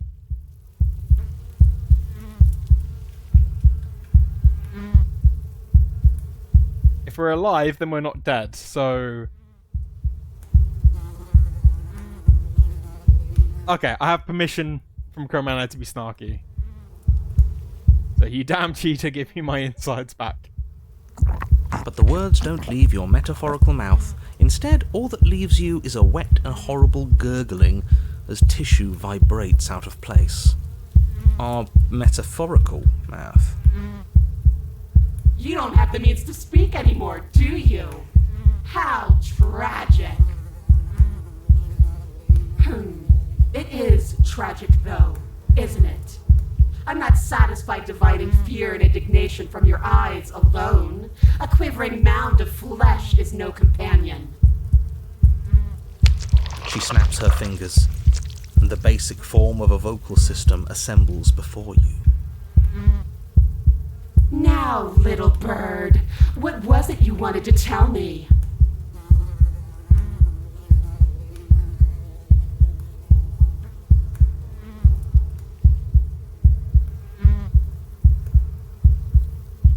See, now there's no snarky option. I feel like I should just try to attack her. Skin flayed and organs flapping, you charge towards the princess. There was one like, you know, let's not hurt each other, but that sounds more like a giving in option. That's right. She'll never stop us. Still you defy your god! I've made the mistake of underestimating your resolve before! Never again! You swing for her heart. What's left of you... explodes. So that's it. It's over. Just like that. Of course it's over. It's been over since the very first moment we laid eyes on her. This is the final note of your discordant melody. You will not return again, because you will live in that single tone forever. No! No! It's not over! We're a god killer! We've returned from death itself twice! Didn't you hear her? We're not dead. What's the difference? From many perspectives, there isn't one, but functionally, that is, from your perspective, the difference is massive. You are entirely laid bare, spread to each corner of the room, yet you are wholly aware of the state you're in, incapable of movement, but entirely capable of perception. In fact, perceiving your state is the only thing you can currently do. You are preserved, perfectly, in the amber of her torment.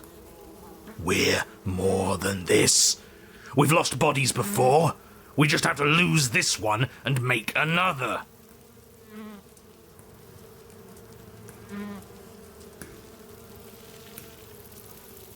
How are we supposed to lose this one? I don't know. You're the one who makes things happen, so make it happen.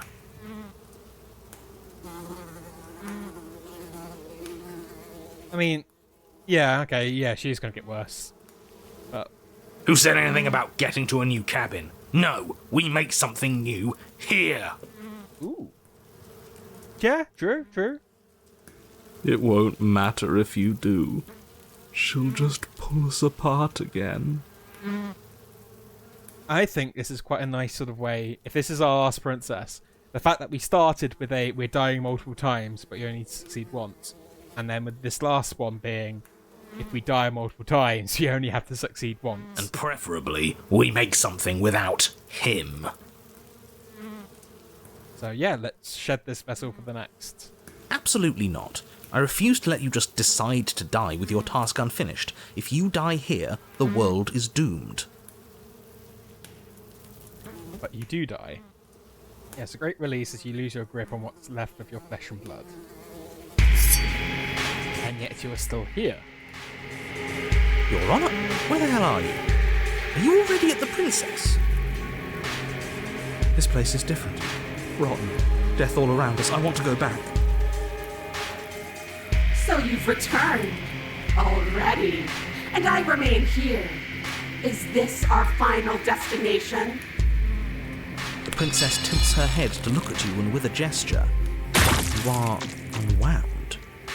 Again? Already? Clearly I left you with too much room last time. Perhaps this cell will hold you better. You know what to do. Again.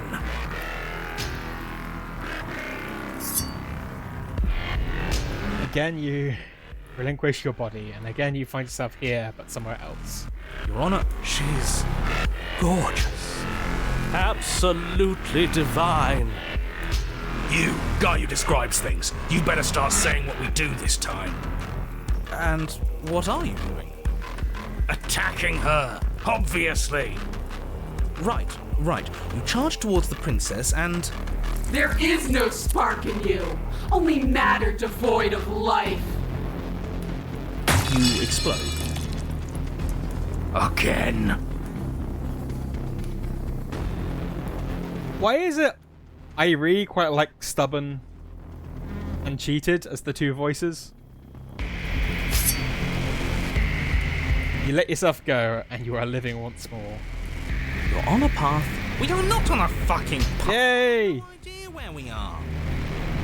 But I'm back.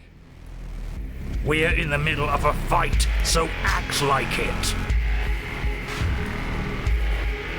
True, it probably does say something about me. So you are.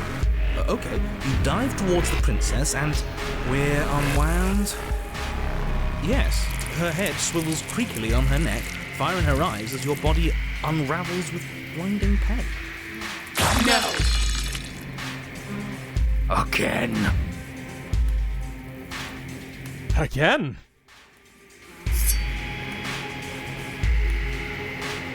You have no body. You exist, you are reborn. Your Honor, No time. You, narrate, now. yes, of course. Pristine blade grasped firmly in your hands, you fly towards the princess before she can turn to face you. We might actually do it this time. I can feel that body of yours slicing through the air. How many more times will I have to scatter you? As she turns towards you, the very essence of your being begins to flake away. Your muscles, then organs, then nerves laid bare and screaming as the rest of you is stripped of substance. Oh, boo-hoo. It's just a body. It just needs to last long enough to sink this blade into her heart. It doesn't last. You are disintegrated. Everything goes dark. But there is no you to die. How many times do I need to pulverize you before you finally understand? You are nothing. An empty void that dared to dream it was alive. That feels right. If we're nothing, then why are we still here? Because we always have been.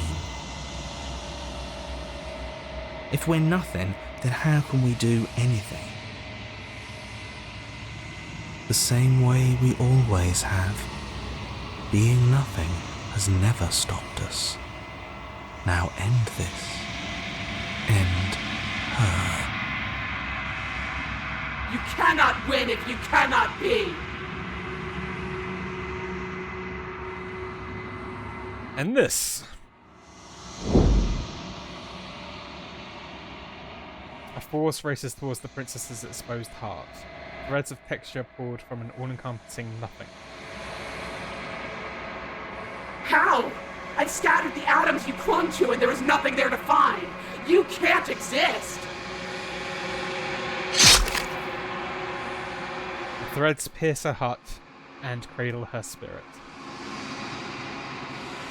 It's over. Oh, I think I understand you now. I'm sorry. I didn't mean to do the things I did to you. I don't think I knew what I was doing. She sounds genuine. They always do in the end. It's cold, but I'm going to be okay, right?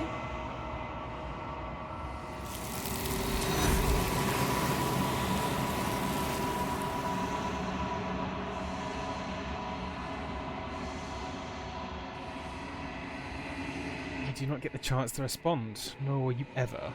It's time to leave. Memory returns. She's gone. Where did she go? Should we try and find her? And there's that mirror again. Why is it here? Why now? Let's approach the mirror. You approach the mirror. This doesn't feel right. It feels different. Final. Screw the mirror. We just need to find the princess. Ignore the cowards. You have to look. The voices feel small, distant as you approach. I mean, I don't know. If what you want, Gerber, is for me to kind of bring back up the me in a maid's outfit, I can't find it. I think I put it somewhere and I need to find it again. But yeah, we'll have to find out, I suppose. Let's gaze into the reflection. Silence as you reach forward. They're gone once again. The mirror always makes them leave, but you need to see what's in it. Oh, okay, in the mirror, fine, yes. I don't know, maybe.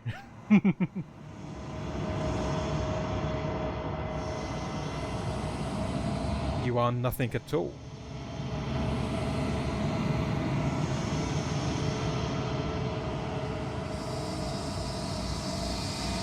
But that isn't right. Can't be nothing.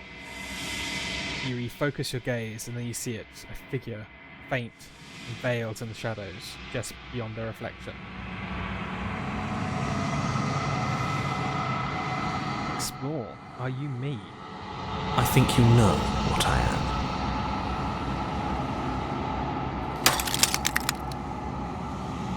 Crack slides on and turns to the mirror, splitting the image in the glass in two.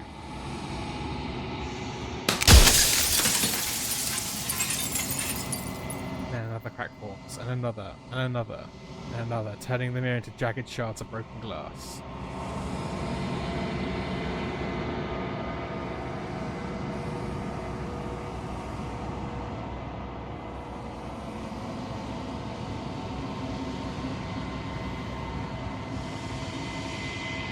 Okay, are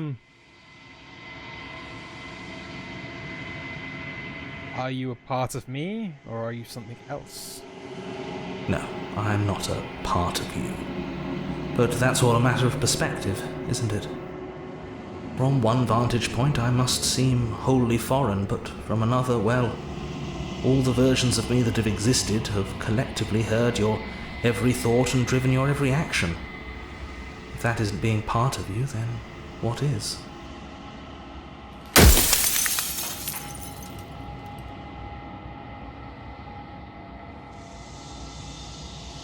Okay, if you're not me, then what are you? I'm an echo, likely one of many. Somebody made you after all, and I'm what's left of him. Not that I'm the only one who can make that claim. I'm sure you've met many others like me.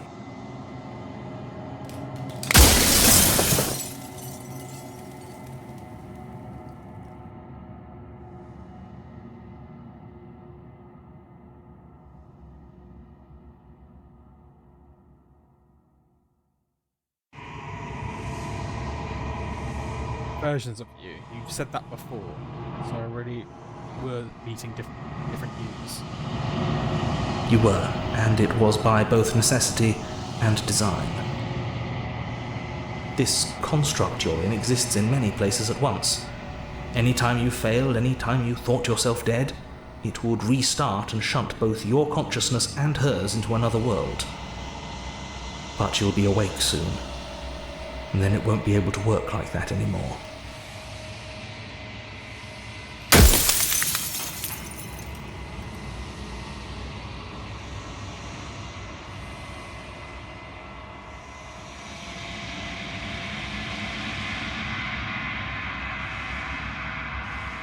I mean, there's so many questions.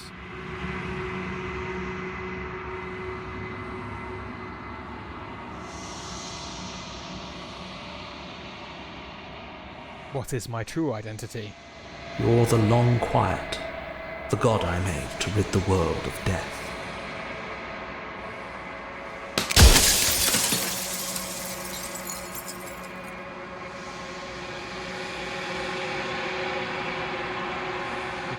Okay.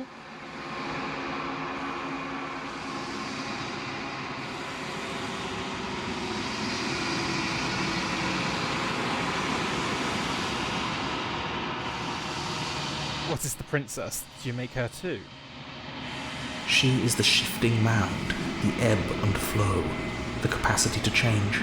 She is transformation, or most of it. Her nature is why I had to die, for she becomes that which others perceive her to be. But an echo can't perceive things, not in the way that people can. So I tucked a part of myself into the folds of this construct to guide you. This isn't the end just yet. You can still destroy her and save everyone. You were made to do this single task, and you will still have a chance to fulfill your purpose once I'm gone.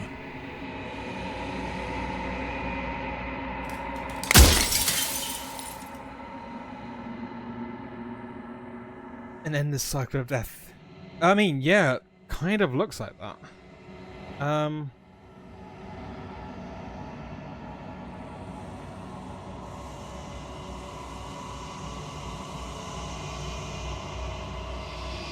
True. I suppose if the princess is unending change and I'm nothing, both of them are a form of death, the ending of one thing. I suppose the main difference is I'm the end of the end, while she is the continuation of beginning and end and beginning and end.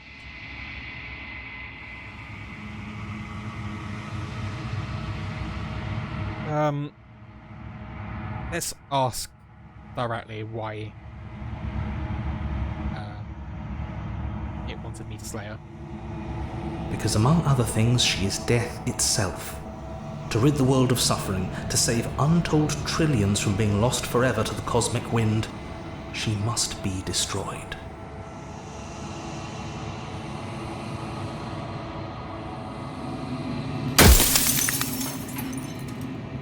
Okay, so I think there is 5 more questions.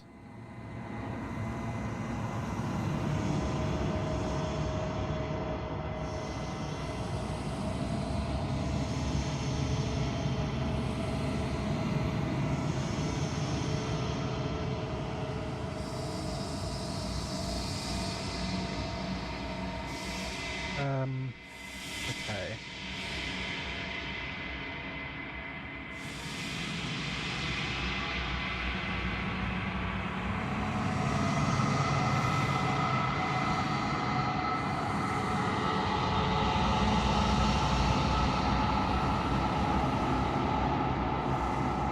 Why did you make her a princess?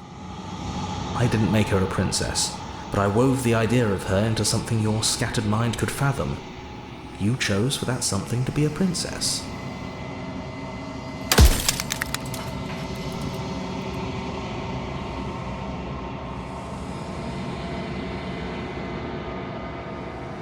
If you want me to destroy the concept of transformation, how is that existence any better than death? Or even different from death at all? Honestly, it feels worse. When I broke the cycle, I made sure that the tear was rough. You carry a part of what should be her, and she carries a part of what should be you. Things won't be as they are now, but they won't be nothing either. Besides, anything is better than oblivion. In the end, Nobody wants to leave.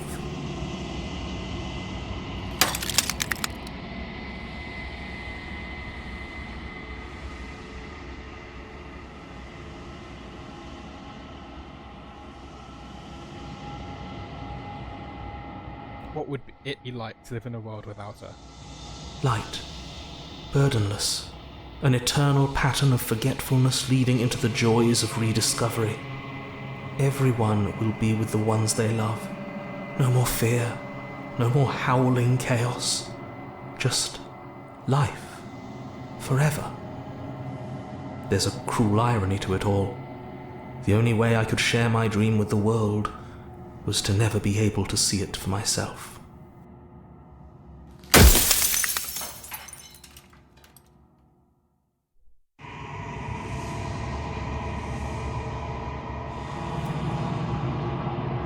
Does anyone else know about this?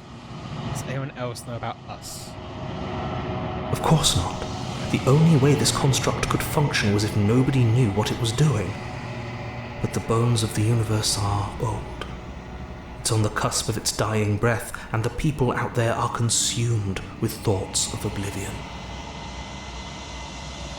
When the patterns are wiped from the sand, when the board is reset, who will remember them? All I've done is give them a chance to live outside of the shadow of the end.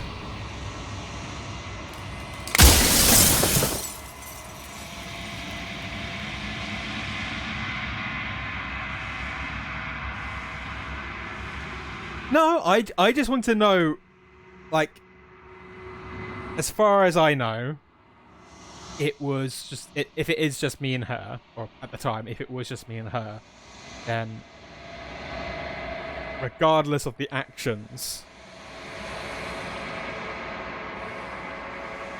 regardless of who won, who lived, who died, then that's sort of contained.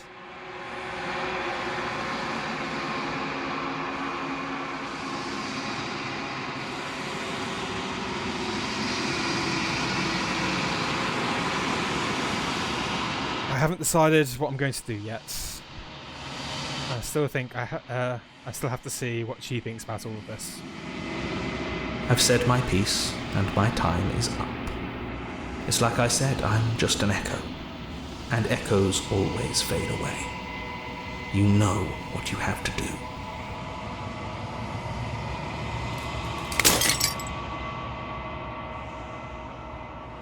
As the final fragment of glass shatters, you see yourself with newfound clarity. The narrator was right. You are the Long Quiet, a vast and nascent god. It's finally time for you to wake up. All of this is you.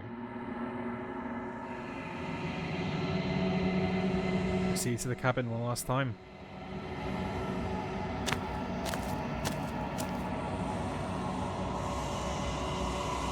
When you arrive at the heart of things, there is no final vessel for you to bear witness to. There is nothing for you to find.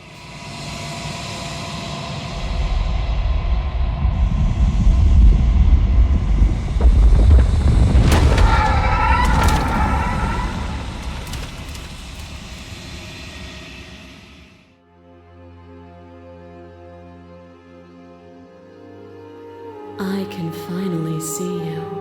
And you can finally see me. It's been so long, and my heart has ached for this moment. I've missed you dearly.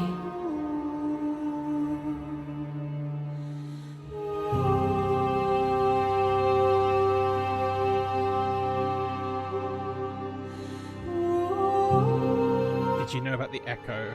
Did you hear our conversation? Every word you spoke found its way to me. I know him, and I know his construct.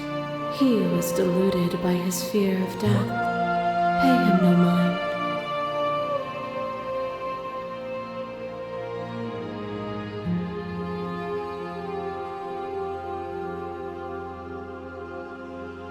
I'm the Long Quiet, but I don't really know what that means.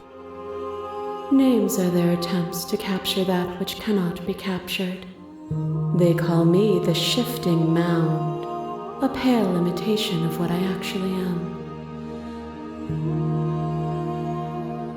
What happens now? Ever the passive player, always reacting and never acting. But it's woven into your nature, isn't it? When the echo spun us from one into two, he gave you a choice and me a role to play. I am not death, but I contain it in my multitudes. So, will you attempt to destroy me and bring about a world devoid of death and the possibility of meaning? Or will you open the final doors to our liberation?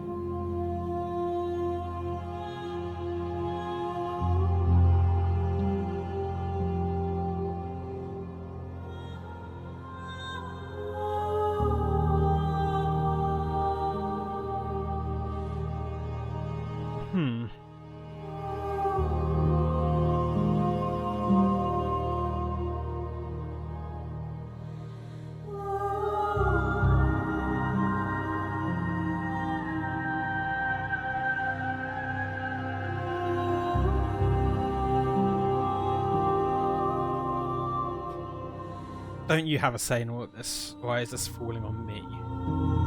Of course I have a say in all of this.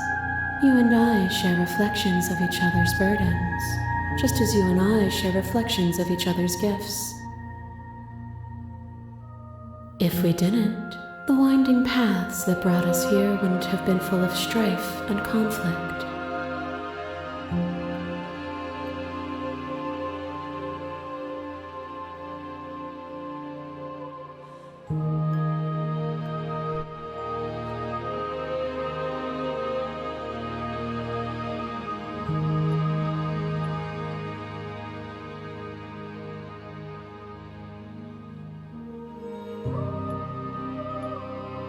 True, yeah, they were full of conflict.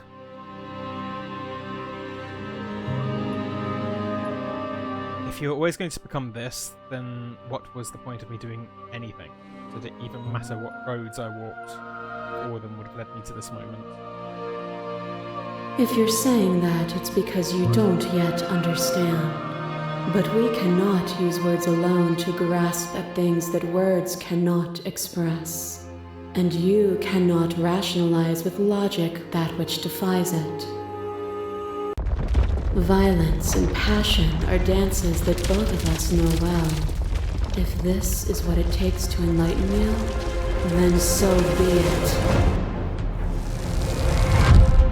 What is a person? Is it their body? Is it all of their body? Pluck the eyes, peel the skin, strip the tendons, mince the meat, grind the bones. When it is all gone, do you still have who you started with? A person is not a body. Death is a transformation into something new. It is only bodies that feel it. Yeah, it's definitely a Ship of Theseus moment. Trying to weigh up the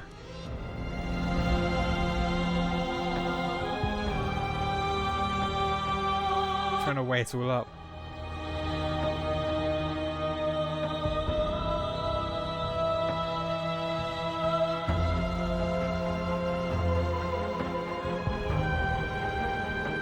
Even when you reduced me to nothing, you could not rid yourself of me, but I was able to rid myself of you. You speak of me as if I am a ghost, but I am right in front of you.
press that directly, I think.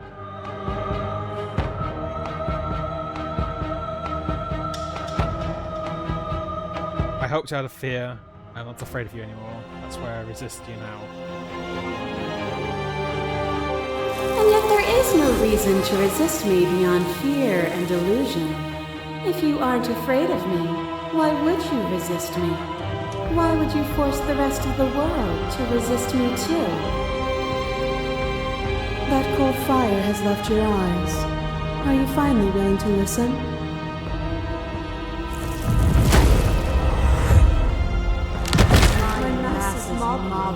There is no beginning to them, and there is no end. And there is no end. Only the flood of bodies. Only the flood of bodies. You hold every possible sensation at once, and then every possible sensation at once, and then you hold them all again.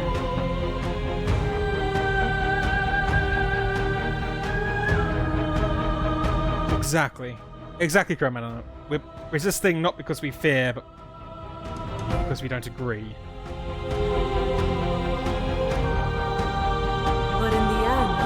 Reflected it back at me. For a brief moment, both of us were everything.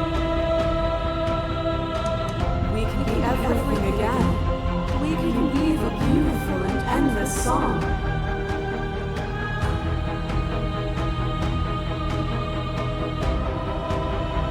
I saw every version of us across every reality. Not every reality had you drawing breath. Even then, I went on. The world does not need you. Death is a fantasy. Only those who lack perspective see it as anything other than transformation. You cannot destroy me.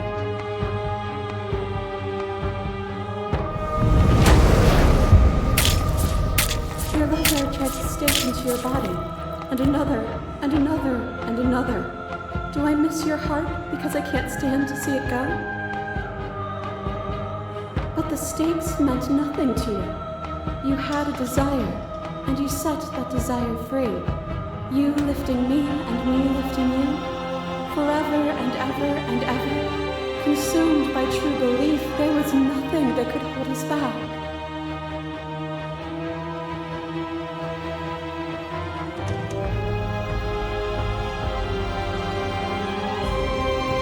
Guess we'll explore it even more.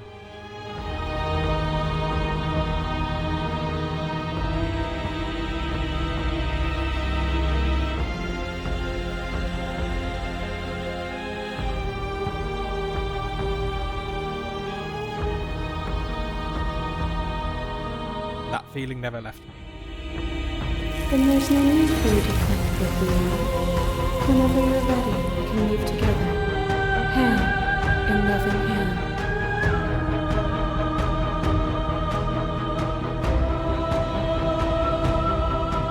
No. Not yet. If you need more time to open your eyes, then I will give you all the time in the world.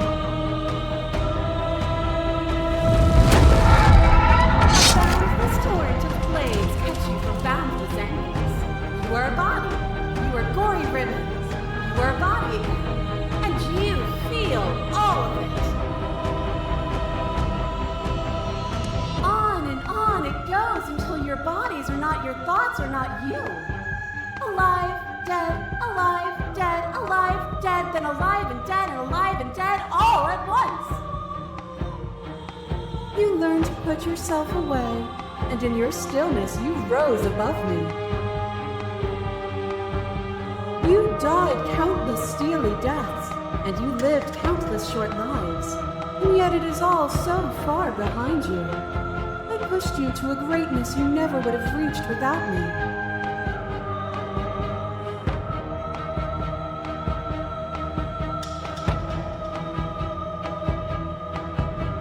I did rise far above you. I am far above you still. I will destroy you now, as I destroyed you then. You have never truly seen me gone. You cannot fathom a world without me.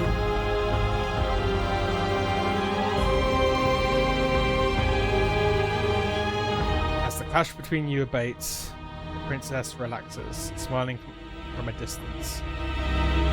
The respite is welcome. Nothing is immutable. Everything that is exists only in relation to everything it isn't.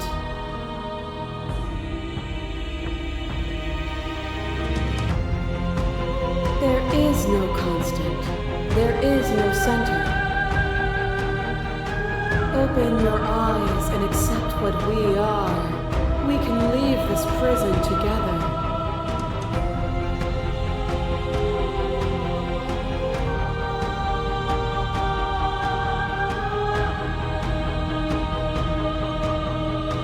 It's easy to believe the things that you believe in when you get to sit above it all.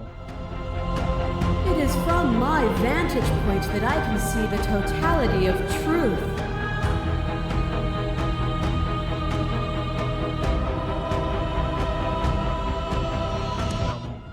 What do you think happens if we leave here? This universe dies, and a new one is born. And that one dies, and a new one is born. And you and I get to witness it all, weaving a tapestry of life wherever we go.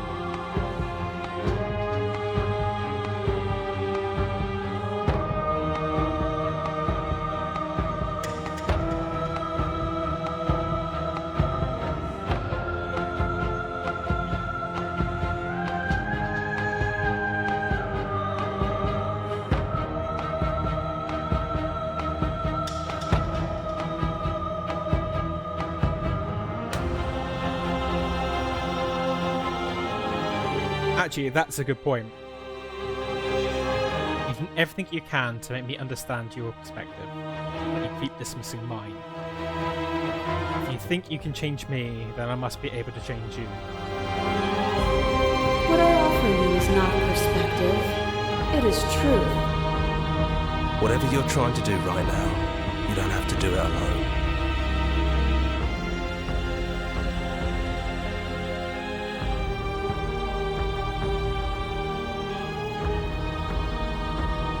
No idea how good it is to hear you.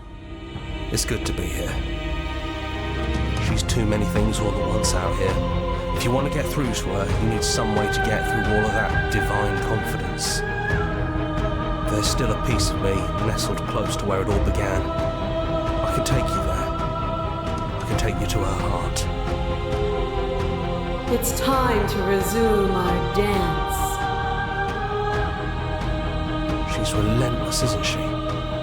Let's make this quick. Are you ready?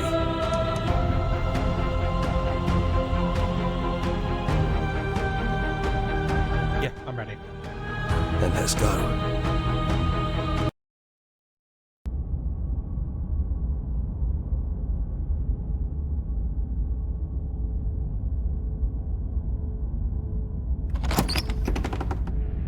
And here we are.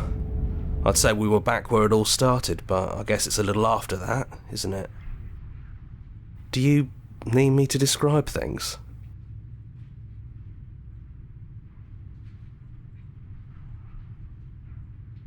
Yeah, let's do this for old time's sake, shall we, chat? Yeah, of course. The interior of the cabin is, well, it's a cabin, yeah? There isn't much here, just a table and a knife and a door. And some windows.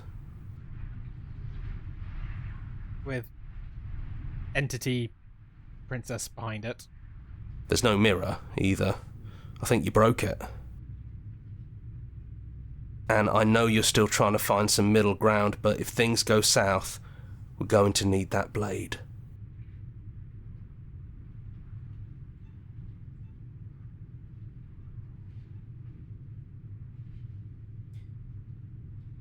Yeah, let's see if everybody else made it.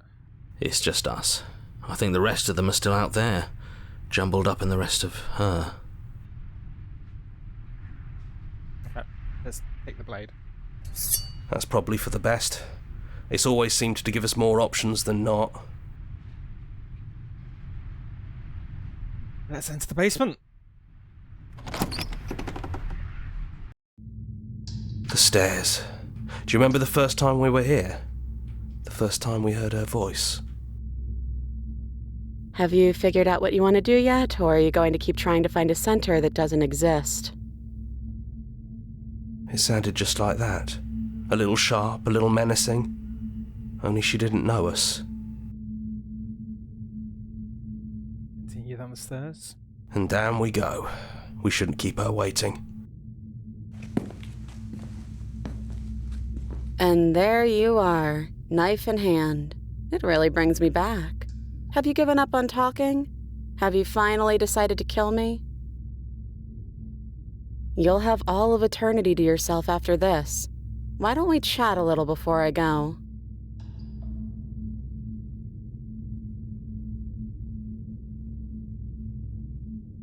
Yeah, let's sit with her for a bit.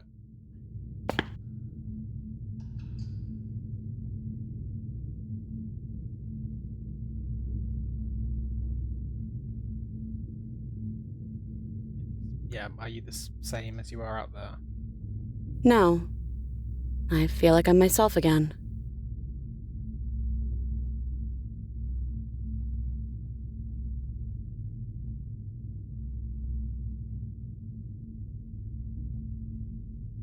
I mean, I don't necessarily want to say I mean, even if she's arrogant as all hell,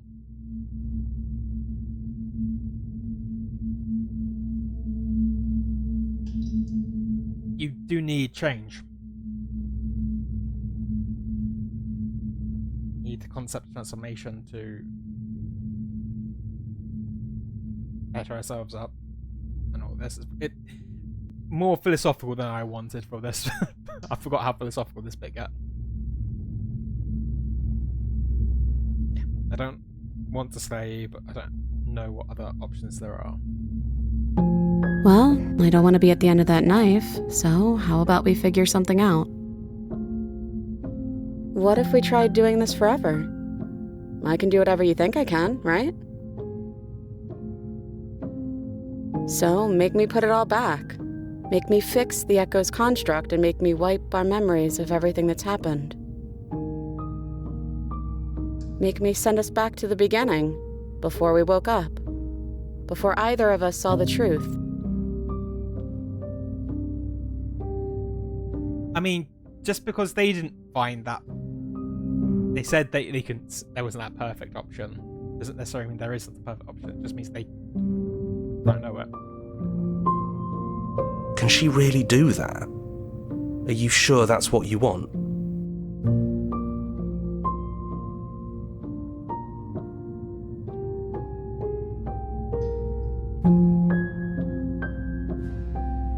We're going to find ourselves back here eventually. See a downside of just resetting it. And if we do, nothing is stopping us from making the same choice. We could just keep doing this forever.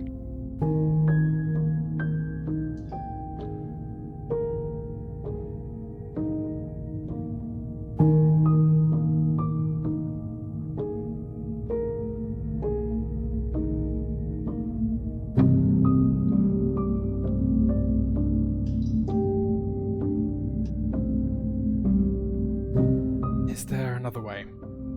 You brought that knife down here for a reason. Either you use it to kill me, or I use it to put things back.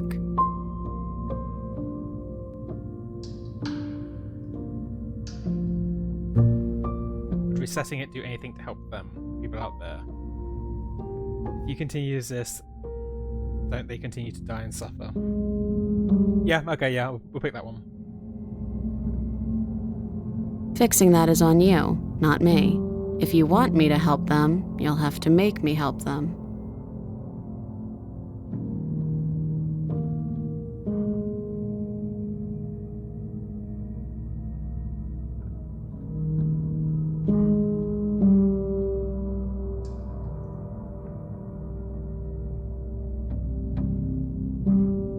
Talking about this right now, how do we know we haven't done this before?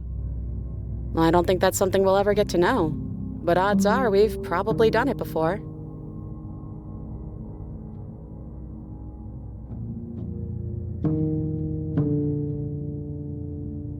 How do you know that things won't end worse? What if, when I make my way back, yeah, I'm different and I hurt you?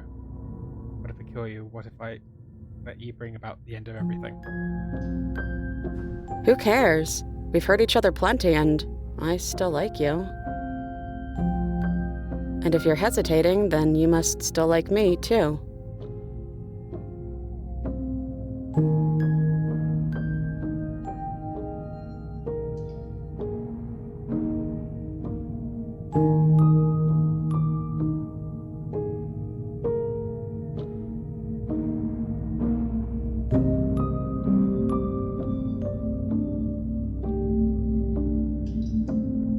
It does say at the beginning, though, that it is a love story. But yeah, it is a really weird love story. This isn't fair. I want to be here with you. I don't want to be alone again. Neither do I. But we won't be alone for long. I'll be right here, waiting for you.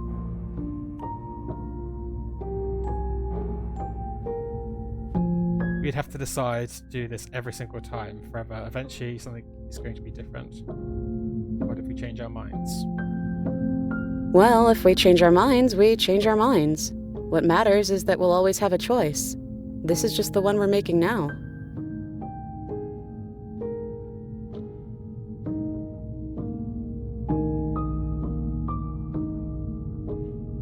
I don't want to forget you. That's sweet.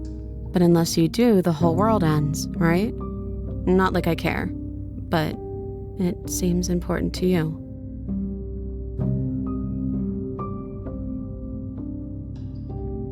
Okay, I'm going to throw it to chat. I don't know which one to do.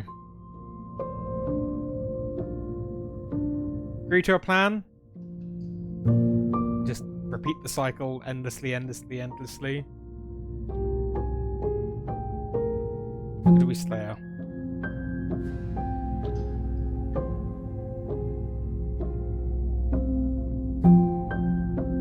I can't remember which one. I think my first time I played this, I think I agreed with the plan.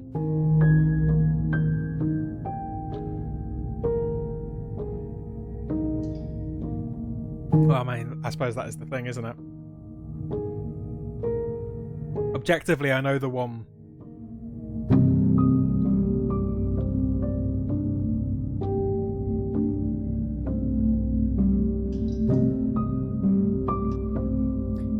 Yeah.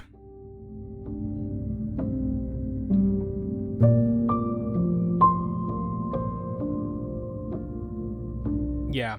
It's annoying. Because it does feel like everything we've done so far in the story has been a sort of semi-pointless exercise to get to this point and go keep it going. But I think you're right, Criminal.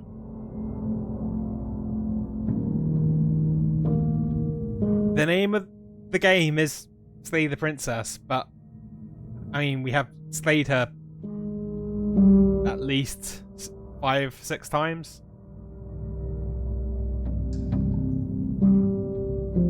You know what? I think canonically, I'm gonna agree to the plan, and then if whoever's watching this in the future, you ever do try this game, I'll let you make the choice. See how you feel. Okay, if this is your choice, then I have your back. I guess I'll see you on the other side. She takes the blade from our hand, a fondness in her gaze.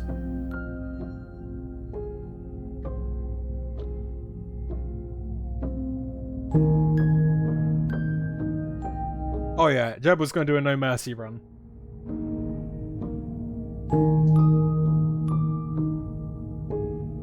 I'll see you soon. Hey, I love you.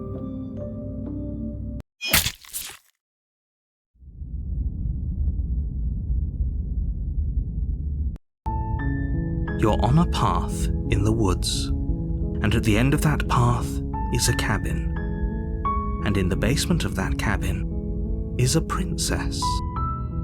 You're here to slay her. If you don't, it will be the end of the world.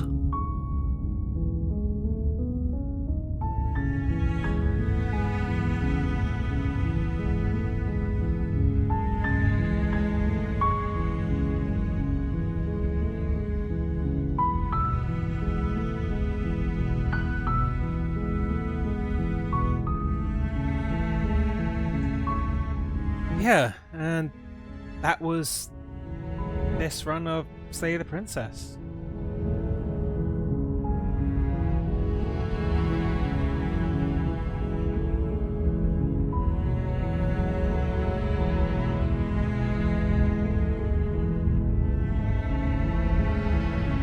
You know what I think one of the best things about streaming is?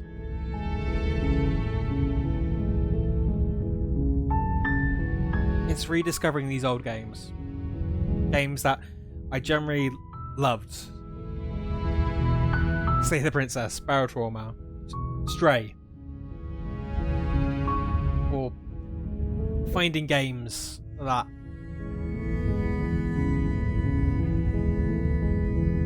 I wouldn't normally have picked. I wouldn't have the desire to play. So things like Iron Lung. Obviously doing this with you lot is one thing, but it is just nice to remember these games. So often, you know, you finish a game, it sits on a completed playlist.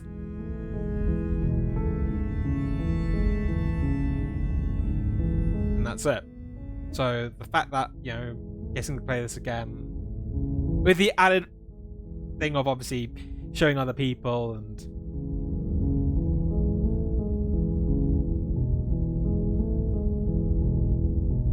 yeah, I'm gonna take a quick screenshot, I think.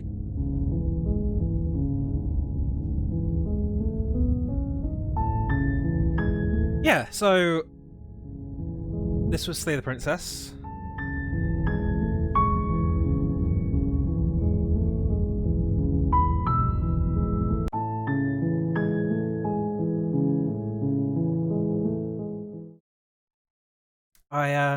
I want to thank you all for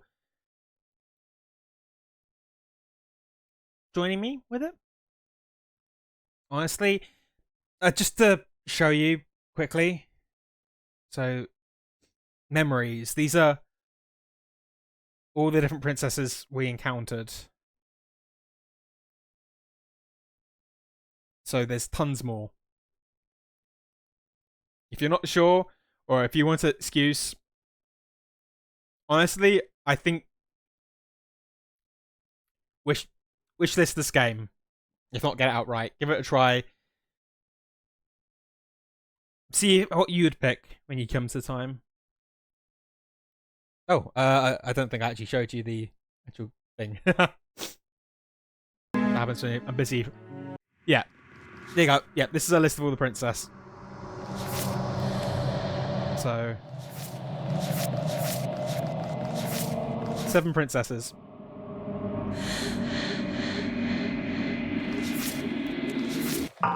All of which have scenes that we didn't actually encounter. So yeah, if you get a chance to, if this game in any way interested you, by all means, I fully recommend playing it. There is a very good chance you will get some of the ones I never encountered. There's a very good chance that even if you do get some of the ones I encountered, you will get scenes that we didn't encounter. And generally, the voice acting, the art style, the writing is all brilliant.